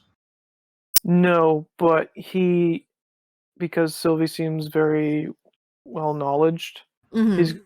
he's gonna ask Sylvie, hey, have you seen this guy Aaron around? He was supposed to show me something. I can't seem to find him. At that, Sylvie frowns and says, I wasn't aware that you were acquainted with Aaron. Oh yeah, he saw me with my greatsword the one day, and Said he was going to show me a few pointers. Well, that's interesting because the errand that I'm thinking of is most certainly not a male. Ah. Well, And so she gives you a knowing look. And she says, do you want to try again? yeah, so this chick Erin, she saw At that, she like drops her face into her hand and says, this is so disappointing that you can't even lie properly, Demetrius. you know, And she says, I don't know where you learned about Aaron, but you should keep it to yourself. why should I do that? Because for starters, it's none of your business. It's also not any of ours. If it's not your business, how do you know? When you go to school with somebody for many years, you get to know your classmates, especially the ones in your year. You notice things like when people go missing, or when people stop coming to class, or when they go to school late. Regardless, people have the right to privacy. The headmistress is currently investigating what is happening along with other members of faculty. They will inform us when they find information. You're not just a little bit curious? She kind of rolls her eyes when you say that, and she says, of course we're curious. We just know better than to ask. Well, that's not fun. All right, now, you're here to learn, so focus on your magical core. All right. He does whatever exercise that he needs to do for. Okay, this. so as you focus on your magical core, kind of following the instructions that she gave you the very first time, you find that it's easier to draw on your magic. And it's easier to envision kind of tapping into that magical core at the center of your being and drawing on it to reinforce your natural mental abilities. And slowly but surely you feel that relief coursing through your body again, similar to the first time. And you find yourself Okay. being able to breathe easier and relax. Am I currently in my mind's eye, or Mm-hmm. okay? Is it just clear, or is there things that I can do in my mind's eye? I don't Is there know. something in particular that you'd like to do or that you're trying to do? Nothing comes to my mind, but is there something that may pop up while me doing this? That's going to be a little up to you. So other people have done different things with their mind's eye. So for example, Cassandra, when she travels, she imagines her core kind of surrounding itself around her body, almost like a suit, like a bodysuit. Mm-hmm. And that's how she uses it to travel. John Baptiste, the shape that his magical core takes is like a snake because that's the symbol of the Baron. So for Demetrius, it really depends. Do you want to create like a shield? Are you envisioning like a perfect sphere that's like impenetrable? Like, are you trying to give shape and defense to this mental ward of your inner core? Yes. So what would you envision your like, I guess, shielded core to look like? Oh. Like a shield, like a fortress, like The first thing that comes into my mind is freaking Patronus. That's on there too. a Patronus. But a Patronus takes different shapes. I know. Well, it takes the shape of the animal, Yeah, so that's what I mean. Like it takes a different form for everybody. So Yeah. you're thinking of like a guardian animal? Yes. Yeah. So what animal do you have in mind? A leopardess. A leopardess? Yeah. Okay. So Demetrius, you spend some time meditating under Sylvie's instruction, under her watch, and during this time you kind of work with your magical core and you shape it and you craft with it, and you by the time you're done, you have created the form of a lioness Leopardess. to protect. Oh, sorry, a leopardess. That's what I meant. Sorry, let me rephrase that. So by the time you're done, your magical core has taken the form of a leopardess, guarding your mind and ready to pounce and devour anyone who might try to breach your wards. Awesome. Okay. Is there anything else that Demetrius would like to do? He kind of feels a little safe. And Okay. has a slight smile on his face. I don't know if he's meditating or what, but there's a smirk that comes on his face. Other than that, no, he would just go about continuing with his training with Sylvie. Okay. Yeah, so over the course of the next couple weeks, you kind of go through a similar routine. Your mental wards continue to be breached, and you continue having these dreams, and you continue hearing this voice that you don't recognize, warning you that something is about to happen. And Okay. you find yourself back in the infirmary much, much more often, to the school nurse's perplexed confusion, as she continues to reapply the wards, although she shares with you that she feels like they're not really effective at this point. But those wards do basically give you a chance to kind of come back to yourself so that you can reapply your own mental wards. Okay. While I'm in the infirmary, is Erin still there? Do I still see her? Yeah, so from the various multiple times, over the course of multiple times, you continue to catch glimpses of like the lump in the bed with the blanket covering the feet. And one time you do see her reddish hair, and from the quick glimpse of her that you could see, you don't see anything outright wrong with her. You don't see any outright injuries, but you do see that she's very pale. You conclude that she probably hasn't really left the bed so much from what you've seen, so there probably is something seriously wrong. Okay. One of those times where I'm in the infirmary, I am once I get my patch, Mm-hmm. I'm gonna stay behind slightly, wait till the nurse leaves, Mm-hmm. and I'm going to use detect thoughts on Erin. So you are able to do so, kind of pretending to like check on your stuff and just slowly taking your time. The school nurse has gotten used to you by now. She barely even notices you. And so you are able to attempt to detect Erin's surface thoughts. And they are mostly that she's very tired and that she's just very afraid. Okay. For the fun of it, I'm going to probe deeper. That sounds wrong, but I am. Okay. I'm going to push a little harder. It all sounds wrong. So Okay. she's gonna fail her save, and you learn that she has no idea what attacked her at the party. It was kind of like from behind. She was out around campus just walking, and all of a sudden there was a lot of pain, and then she woke up in the infirmary. But Demetrius, as you gain all that information, Erin starts screaming, and it echoes throughout the infirmary, and she's screaming, "Get out of my head!" And she sounds really scared.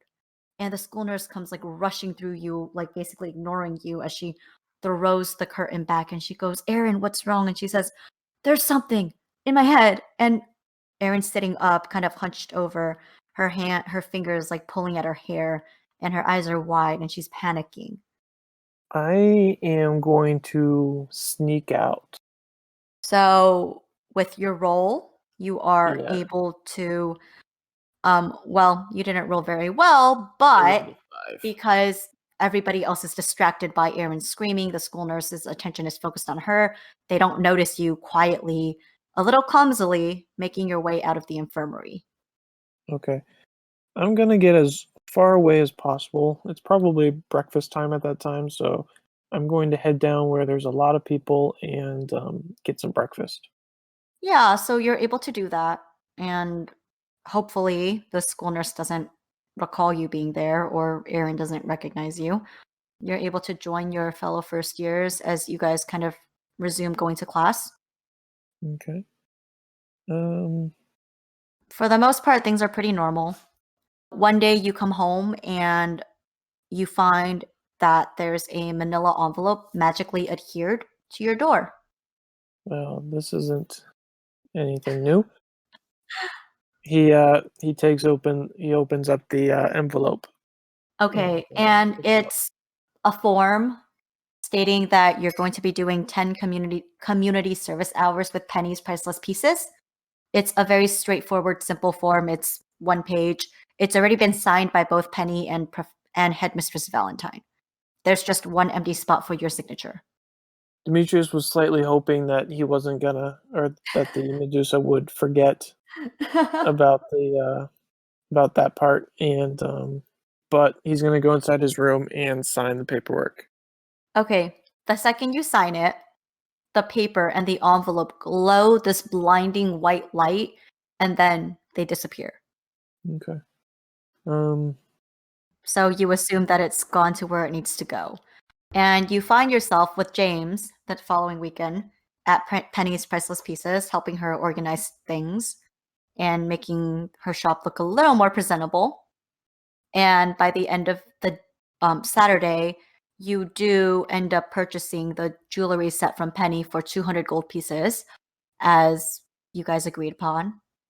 And is Demetrius planning to send this off to his fiancée? Yes, he's going to. If he does not have the address already, he is going to go. He's going to get it, probably through his mom. Yeah, so it wouldn't be hard for you to get it. Your mother and Adriana are very close. She basically dotes on Adriana like she's her daughter already. Your mother has always wanted a daughter, and she has adored Adriana ever since you guys first met. So you know that they're very close and they constantly keep in touch. Your mother loves to send her things as well, and you have sent her gifts on occasion. So you guys do stay in touch, even though you haven't seen each other in a couple years since she was sent to finishing school. Yeah, Demetrius is gonna send the jewelry. It's nothing special, but it's one of those things where he just saw it, thought it was pretty, and thought it would be pretty on her. And Aww, yeah, that's sweet. Yeah, so you're absolutely able to do that. You get it signed and certified, and overnight express, so you know that it'll get there immediately, even though it's in the Canadian mountains. She'll get it. Yeah. No biggie. Money does everything. yeah. And you know that this is something your parents absolutely would not fault you for, because it's a very good gesture on your part. It makes you look good. It makes her look good. So there's going to be no complaints from anybody. Yeah, and Demetrius is a romantic at heart. So his favorite movies is You Got Mail and Must Love Dogs. So he would die rather than admit it, but he's a secret romantic at heart. Oh hell yeah. He would kill a Garrett if somebody. Oh, just a Garrett, not all the Garretts. Exactly. First one he sees. All right. So, you go through classes, you continue to study languages. This is a new language that you've acquired, as since you are a noble, you already have some background with learning other languages. Your parents would have prepared you for this your entire life. Mm-hmm. But you do take the opportunity to kind of chat Garrett up a little bit as you guys walk to your study groups one day. Yeah, first year Garrett. So because he's always hanging around people, so I you know what, I bully him enough. I might as well get to know him a little better so I can bully him even more on an emotional level. Aww. So Yeah. He is normally found probably hanging out around Mariana. He kind of, you notice that he kind of trails her, after her, kind of like a puppy. He seems very timid and kind of always surprised whenever someone talks. Whenever someone talks to him. he goes up and puts his arm around him, like, "Hey, man, what's going on?" And Garrett jumps and looks at you, his eyes wide, "Oh, hey, Demetrius, what's up? You're talking to me." Yeah, I'm talking to you. Well, how are you? How are things? I'm good. How are you? How's classes? They're boring, you know. You know. Yeah. What language are you learning? Well, I'm trying to pick up ancient Greek. Oh, cool. I know it a little bit, but I figured I might as well. It's the easiest one. Oh, huh. I didn't even think about that. I picked ancient Sumerian because it sounded cool. Yeah, I mean, who wouldn't pick that one? That one's really cool. Yeah. What's your favorite class? Probably combat. I think combat, yeah. Oh, yeah, that's cool. Like learning how to fight and stuff. You must be like really good at it. Well, you know, I've won a few battles in my life. That's so cool. Maybe you could like show us some tips and tricks sometime. Like Yeah. oh, if you want to, of course. Like, no big deal. I mean, I'm super busy, but maybe, just maybe. Yeah, you know what? I'll think about it. Just for you. Cool. And That'd I be kinda like- awesome. Well, my group's over there. I'm gonna go, but it was really nice talking to you. yeah, man. Great talking to you too. Does Demetrius try to sneak his phone into the library again? Why not? So, similar to what happened last time, your phone dies on you, and damn it. you know that you're gonna have to get a new one again. My dad's gonna kill me. And a couple days later, you return back to the dorms after class to an unusual sight that makes you very concerned. So, Demetrius, Hmm. a long, Yes. long time ago, your family was gifted a pair of battle swans from Zeus as a gift for your family's loyalty and devotion. Butch and These battle Cassidy. swans have been passed down your family for generations.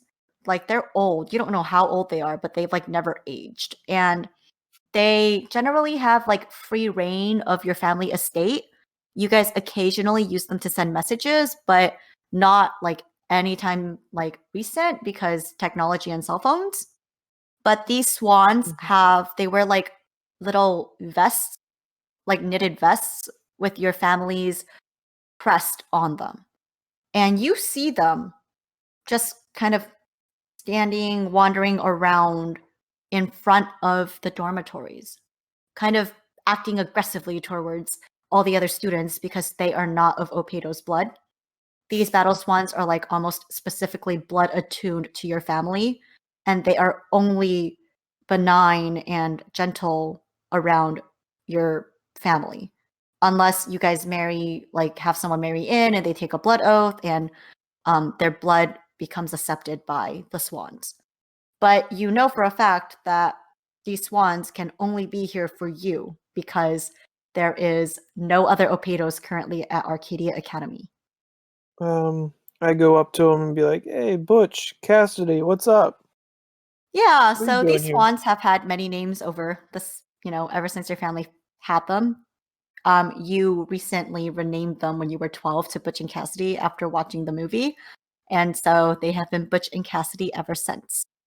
You notice that Butch has like a little scroll kind of tied around his neck, like on a string, like on a loose ribbon. Okay. I take the scroll from Butch. Okay. So you take the scroll and you open it and you read it. You recognize your father's handwriting immediately. And it's like very concise, it's very proper and formal.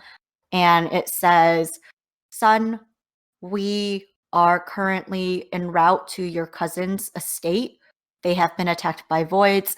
Idiots forgot to upgrade their security runes properly. So we're trying to help them resolve this mess. If you break another cell phone, I'm buying you a brick. You should probably heed the rules of your school. Your mother sends her love. We will see you soon." And then you look over at Cassidy and you notice that Cassidy's wearing kind of like almost like a little satchel, and there's something inside. I lean down to Cassidy and I take a look what's in the satchel. So you reach into the satchel and you take out a brand new cell phone, and there is a sticky note on it that says, again, in your father's handwriting, "Heed my warning." Yeah, I probably should listen from now on. All right. He pets Butch and Cassidy. Do they have armor on them? I feel like they should have armor on them. They're battle So sworn. they're not wearing armor right now, but you do know that in the family armory, they have like a set of specially crafted armor along with helmets. That's awesome. I need to find some. And you, even though your father did write you a note and send you a new phone, you are a little concerned because you know that voids are dangerous.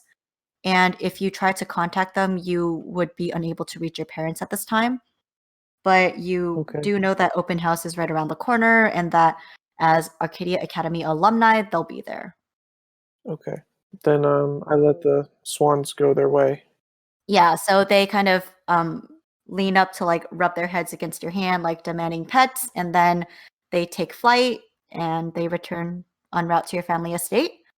And that is where we're going to leave this episode, or this All right. interlude. Last disclaimer, again, I am still feeling unwell, so I may not be doing a lot of character voices. But with that being said, this is our interlude with John Baptiste. How's it going, JB?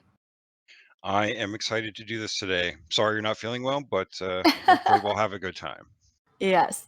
So John Baptiste has been at Arcadia for upwards of a month now, a couple weeks. This interlude will kind of take place between the time of kind of shortly just after Cassandra's near kidnapping and but just before open house. So it's about a couple week time frame. So you guys have already gone to Olympia Village and all that good stuff. So I know that there's been a couple things that JB has been wanting to do, and this is kind of his chance to get to do those things. Okay. Well, in the trip to Olympia Village, John Baptiste picked up a gossip magazine, sort of the Inquirer of the game world. And his plan here with that is because those are often sources of rumors about spirits, and he's trying to meet some of the local spirits. So he wants to check that out, read through that's news rag, and see what he can find that might be a lead for someone he can talk to on the other side. Okay. So how does that work with JB? Like, I'm imagining JB can see spirits, right? Or does he have to like call upon a specific name or person, kind of like a seance? Right. So how does it work specifically? Because I know that at the party scene, you asked if you saw any local spirits, and I said, yes, you do see someone by the window. So is it like a little bit of both? Is it one more than the other? Yeah, so the way I see it is that there are spirits that have unfulfilled wishes in their life, or they died suddenly or something, and they're out and around in the world. Not ghosts, but fragments of parts of things that are around. And I think that John Baptiste, with his connection, kind of standing on both sides of the grave here, 1 foot in both worlds, he can kind of sense them out and feel them. But his patron, the Baron, is over on that side fully. And I think that if he's looking for someone specifically, he's going to reach out to the Baron and ask for permission to talk to them. Okay. So when you say unfinished business, I think of like poltergeists, because I think normally they're associated with like unfinished business. So like spirits that have something they still have to do, like they can't cross over to the other side until they're able to successfully do that. Is that kind of what JB helps with?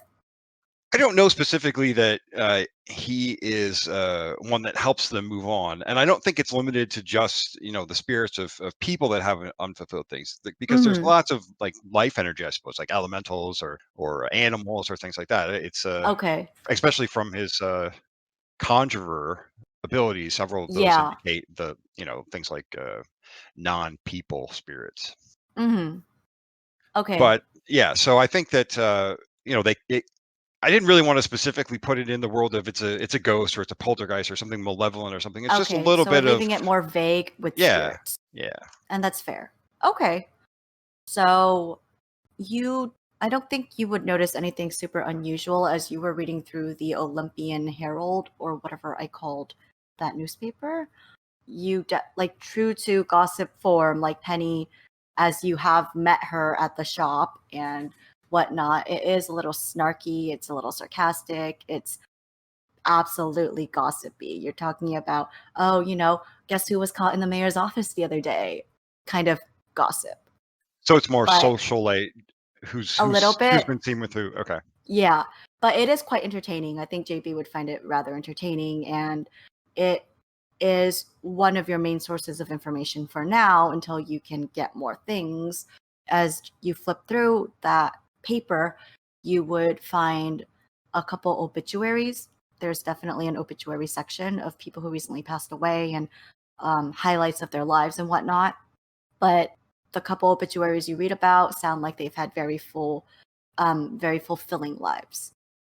Okay, I think that after reading that and learning that information, the gossip stuff would definitely be filed away in back of JB's mind. On this might come in handy for pulling on pawn later, but he's kind of going to be a little bit not upset, but he was kind of hopeful that maybe somebody had lingering issues that he might be able to reach out to contact. But people die often, and he'll make sure he picks up this news publication semi regularly going forward. Okay. With that resolution reached, I think that a tour of the grounds might be in line for JB, just kind of looking around to see if he feels any strong presences. Sure. So I have noted that JB has seen a couple spirits kind of on the campus. Hasn't had the chance to really reach out and connect with them just yet, but you have absolutely seen a couple forms. So as you do tour the ground, you do see them.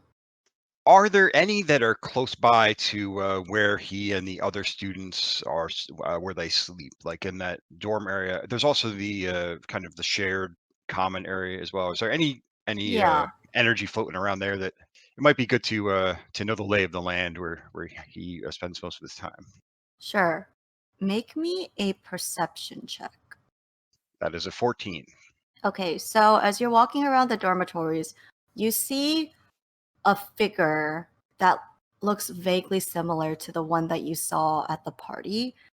That was back on the 4th floor, but now this figure is kind of out in the courtyard, lingering by the large tree and just watching a group of students study.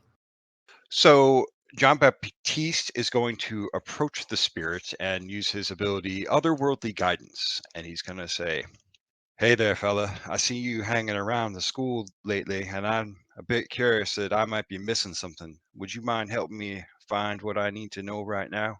And You're call walking upon, up to the courtyard and up to the spirit and talking to them. yep, just right in front of everybody else in the courtyard, talking to So the the air spirit more like than likely. startles, like visibly surprised, and they turn to look at you and say, You can see me? I can. Oh my god. There's only one other person here who can see me, and she's not doing so well. What can I help you with? Well, I was hoping to find out if there's anything hidden around here in this here courtyard that might be interesting for someone like myself to know, but I think I'm more interested in who your friend might be. And they're suffering, you say? Is there something I might be able to do for them? She's another student. She can see, well, us. And the spirit gestures to themselves and kind of waves an arm around the courtyard, and you see kind of like the faint forms of like other spirits, kind of like when a ghost like disappears into a wall, like you see like the remnants of them before they disappear. Okay. So like when the spirit waved their hand, like you saw like brief flickers basically, and then they like disappeared. Yeah, so she's her name's Rosie. Ah, I know Rosie. I will go and check in on her. Is there anything else I can be doing for you? Do you need any help getting to the other side or things like that? Well, I died in a really stupid accident like 50 years ago. I misstepped and I fell down the stairs and I died. Didn't get to finish my education, so I'm just kind of here studying in the afterlife. Well, that's one way to go about it. I can't really help you with that. I'm not very studious myself. I do apologize. Well, thanks. Thanks for talking to me. Like, it's been so long. Like, normally Rosie will talk to me a little bit and such, but the spirits have been kind of mean lately. They've been harassing her. So she hasn't really been talking to any of us. And one of the professors, they like gave her something so she doesn't see us anymore. And so she hasn't talked to me in like a week or so now. I hope she's doing all right. I hope so too. I will go and check on her for you. That's the least I can do. And as well as that, I will make an offering to the Baron on your behalf. Well, thank you. That would be greatly appreciated. Do take care now. John Baptiste is going to tip his top hat and then go try to track down Rosie. So, how does John Baptiste go about trying to do this? That is a good question. I suppose that there would be some, he's just going to go to the common area on the floor and see if there's any either elder classmen or if he spots a professor along the way. As much as he doesn't like interacting with those teachers, he will go and seek them out should he find one.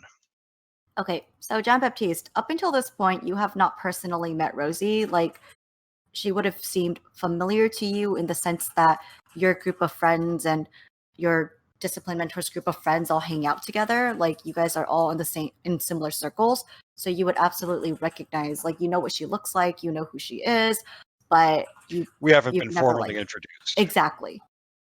Actually, I could go talk to Talron about this because they're in the same school tier, right? Yes, they're in the same year and they are in the same circle of friends. Yeah, so I will go look for my mentor actually, and I haven't really had a good chance to interact with him, so I think this is a good chance to have a little one-on-one time. Sure. So when you walk into the main common area of the second floor, which is also like the fifth year dorm, you don't see any familiar faces except for Callan, who is the fifth year student who kind of walked you guys through exercises for physical fitness training. And you would have gathered from your visit to Olympia Village that he's involved with Sylvie. And he's talking to a group of other upperclassmen that you have not met yet. John Baptiste is going to try to catch his eye, and he doesn't want to interrupt, but if he can make eye contact, he'll invite himself over to join the conversation. So as Callan's talking, he kind of like looks up over, sees you at the doorway of the common area, like the entryway, and he kind of smiles at you and waves at you in like an invitation.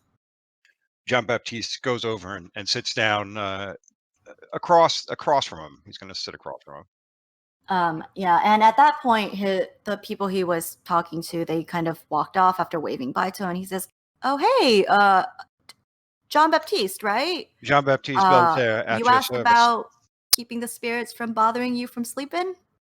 I did do that, and I'm more concerned about what I've been hearing from the spirits these days. Do you know a young lady by the name of Rosie? So when you say that, you would have absolutely remembered that he actually recommended you talk to Rosie about the spirits. I do remember that. This is John Baptiste being John Baptiste. Okay, so he would say, yeah, so actually, she is another student on campus who also sees spirit. I know that she hasn't been doing well lately. I know that she's been like in the infirmary a lot if she's not in her room resting.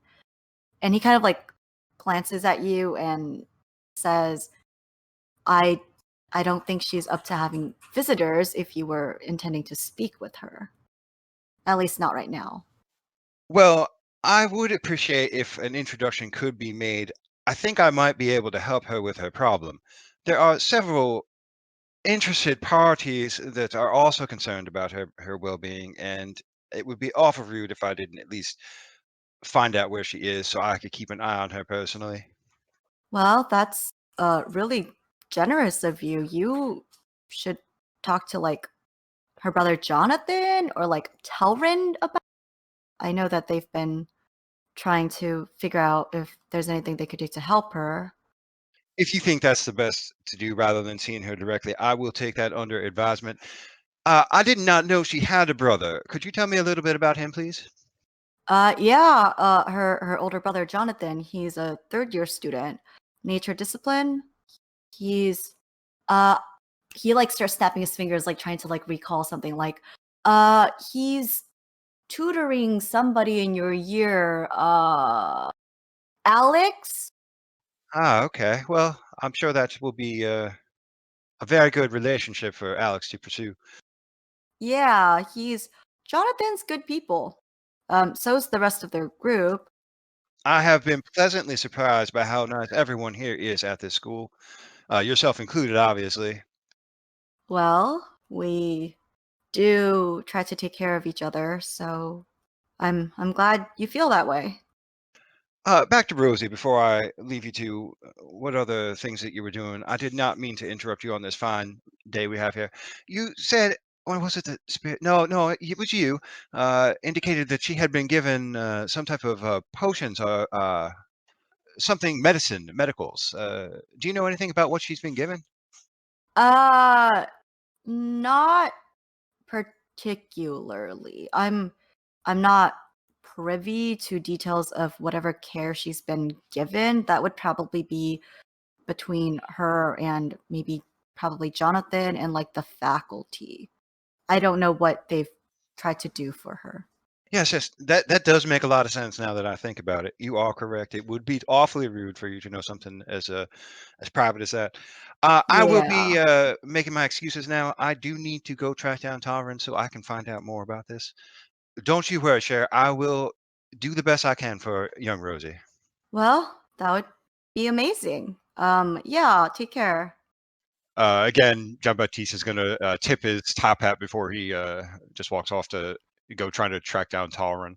Sure, and like Calvin kind of nods at you as you leave. You surprisingly don't find Telrind or Jonathan or any of their group that day.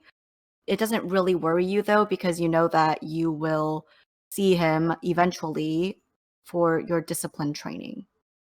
John Baptiste is going to stand outside his door for a minute and then say out loud, "Well, I know I'll see that lovable grump some morning when he barges in my door." And then he's going to head back to other things. Yeah, like you might think that it's a little odd that you don't see anybody in their group, but like again, it's not something you're super worried about because you see Telrind like 3 times a week. So before you know it, a couple of days have passed. It's time for your discipline training again, and Telrind is there, and something seems a little off about him. He seems a little angrier and more upset than usual, and he kind of like snaps at you a little more. He's a lot more irritated. Like normally he's like not very nice anyways. He's kind of grumpy, a little bit of an asshole, but I'm trying to noticeably more so.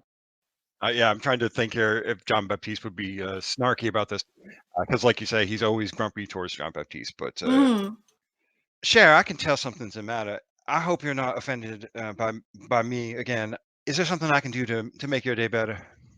He eyes you a little suspiciously, like because normally you're like really sarcastic in response, and he looks at you like he's trying to discern whether you're being genuine or not. I feel that's the eternal struggle with everyone reacting to John Baptiste. So is John Baptiste being sincere? More sincere than not, yes. Okay.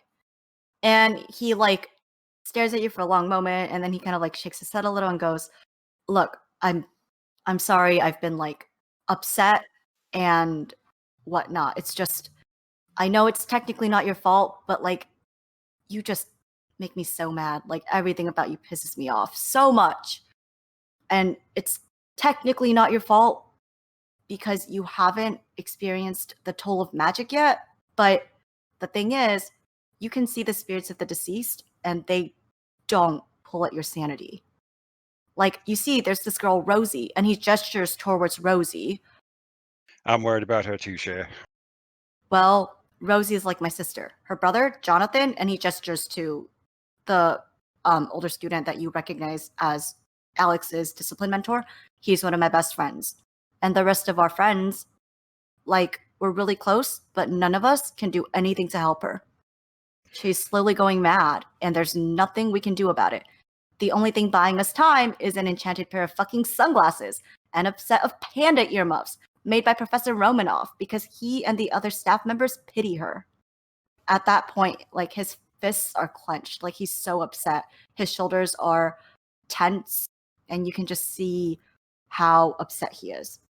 And then he looks directly at you, and he says, if you haven't already figured it out, most conjurers and spirit magic users, they live short lifespans if they don't kill themselves first, either from trying to blind and deafen themselves so they can't see and hear the dead, or they go mad from constantly seeing and hearing the spirits. I do understand the danger. I am very lucky that the Baron watches out for me, but I want you to know that I'm going to do everything that I can for young Rosie over there. I wouldn't even have found out about her condition if not for the spirits who are also worried about her. So how can I help? What would you like me to do? What can you tell me about what she's going through? I know it sounds that she's been getting some type of medicine or potion. Do you know anything about that? So Telrin just mentioned an enchanted pair of sunglasses and panda earmuffs. I got that part. So I'm going to say that John Baptiste would have put 2 and 2 together from the spirit telling you that, like, all of a sudden Rosie couldn't, like, see the spirits anymore, and then connecting it with the sunglasses and panda earmuffs. And you would have made the connection that what these do would be, like, they prevent possibly Rosie from seeing and hearing the undead, the spirits of the dead. I did get that. I thought that there was also some type of concoction that was being given to her as well. I was more concerned about poisoning on top of the other stuff. No, so the reference to, like, they helping her would have been the sunglasses and earmuffs. All right. So, well, thank you for clarifying that for me. And then Telrin says, to answer your question, I don't know the specific details of what's going on because we can't see the spirits. We can't see when they're harassing her and bothering her. We can't see any of it. But if there's anything you think you can do to help, please. Well, I think the first thing that needs to happen is a conversation with her. If you don't mind, I will go do that now. And Telrin adds, like, almost as a warning as you do so, because if you don't, you'll be next. And that's all he says. He doesn't really say anything else. It's just, here's a warning. But he doesn't stop you as you leave. As you may have inferred, this session did not go well as far as training, with Telrin being really irritable and just upset. So Telrin doesn't stop you as you walk over. And Rosie is kind of just finishing up with James. She's kind of talking with Jonathan. It's towards the end of, like, the afternoon that you guys would have spent training. And is John Baptiste being subtle as he's approaching, or is he, like, being super No, obvious? he's walking straight towards her. Does she have on the earmuffs and the sunglasses now, or does she? Yeah, have, so she's okay. wearing it now, but she does look up in your direction as you approach. I imagine you would have made footsteps or something. Like, if you're not being subtle, you would have been obvious about it. And Rosie would have absolutely looked up in your direction, and you would infer that it doesn't impede normal vision and hearing. Okay.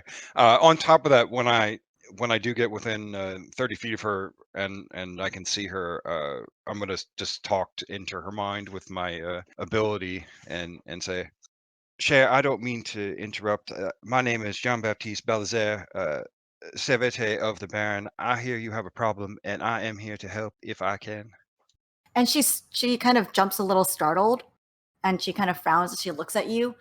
And from her side, Jonathan has noticed, and he kind of says, Rosie, is everything all right? And she says, yeah, I think I'll sit here for a little bit if you don't mind. I'll meet you in the cafeteria later. And Jonathan looks at you, Jean Baptiste, for a long moment, trying to discern, almost as if trying to discern your intentions, possibly. But eventually he nods at Rosie and says, all right, if I don't hear from you in the next hour, Sylvie will probably come and find you. And Rosie nods and Jonathan heads off. And she says, okay, I don't think we've met. I'm Rosie, and you're John Baptiste. John Baptiste, at your service. I have heard from one beyond the veil that you are having a might bit of trouble, and I have come to render what assistance I may be able to. How can I be at your service, Rosie? Honestly, I'm not too sure.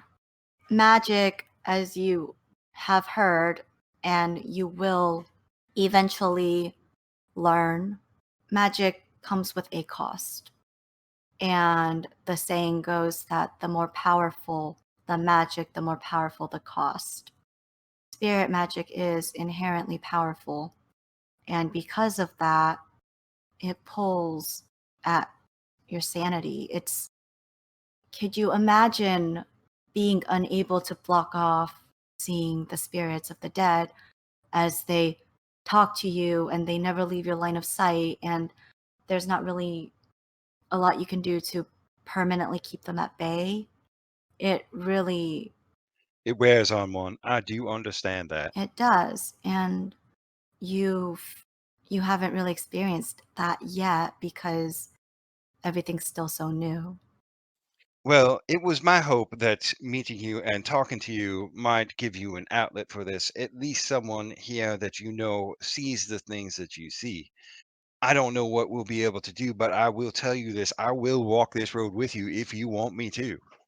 And Rosie looks at you and says, I could never ask someone to make such sacrifices. My brother and our friends have already made so many, and I know that they're willing to make more, and as much as I don't want them to, they are willing, and I can't ask anybody else to do that. I just can't.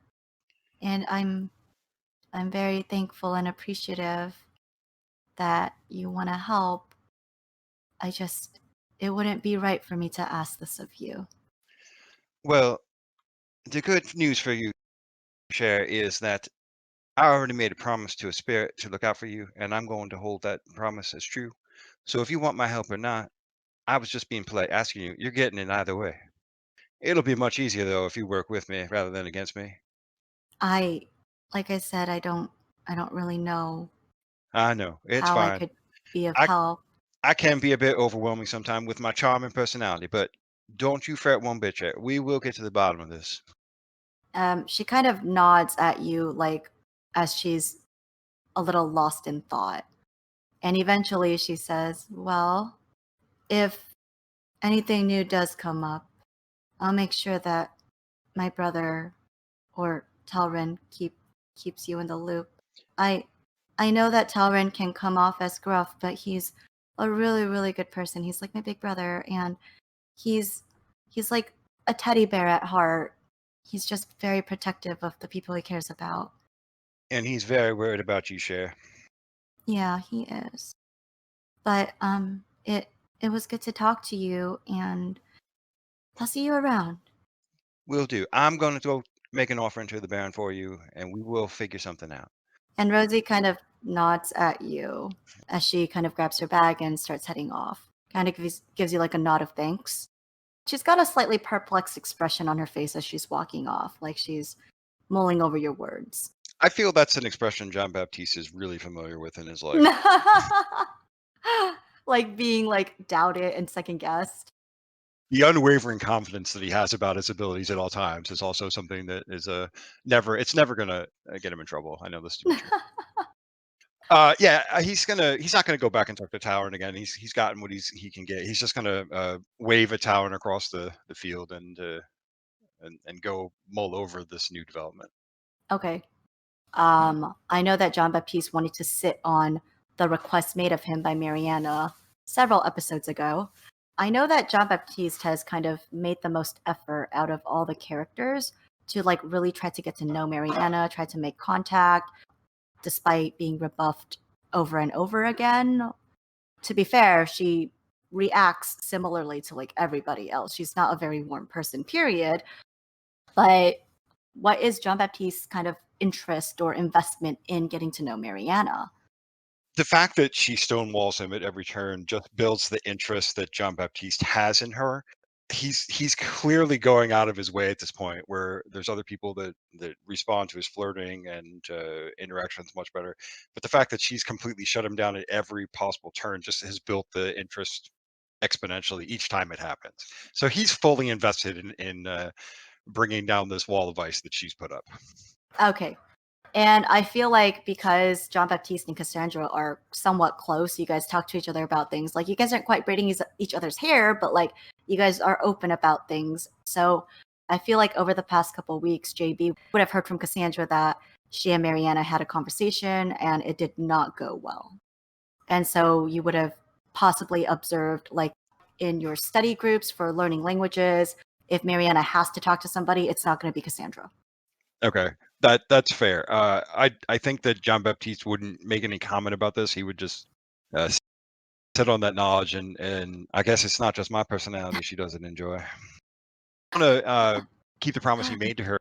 Is it like in your dreams? Is it kind of a whisper in your mind, like an image? What normally happens? Yeah, it would definitely be dream related.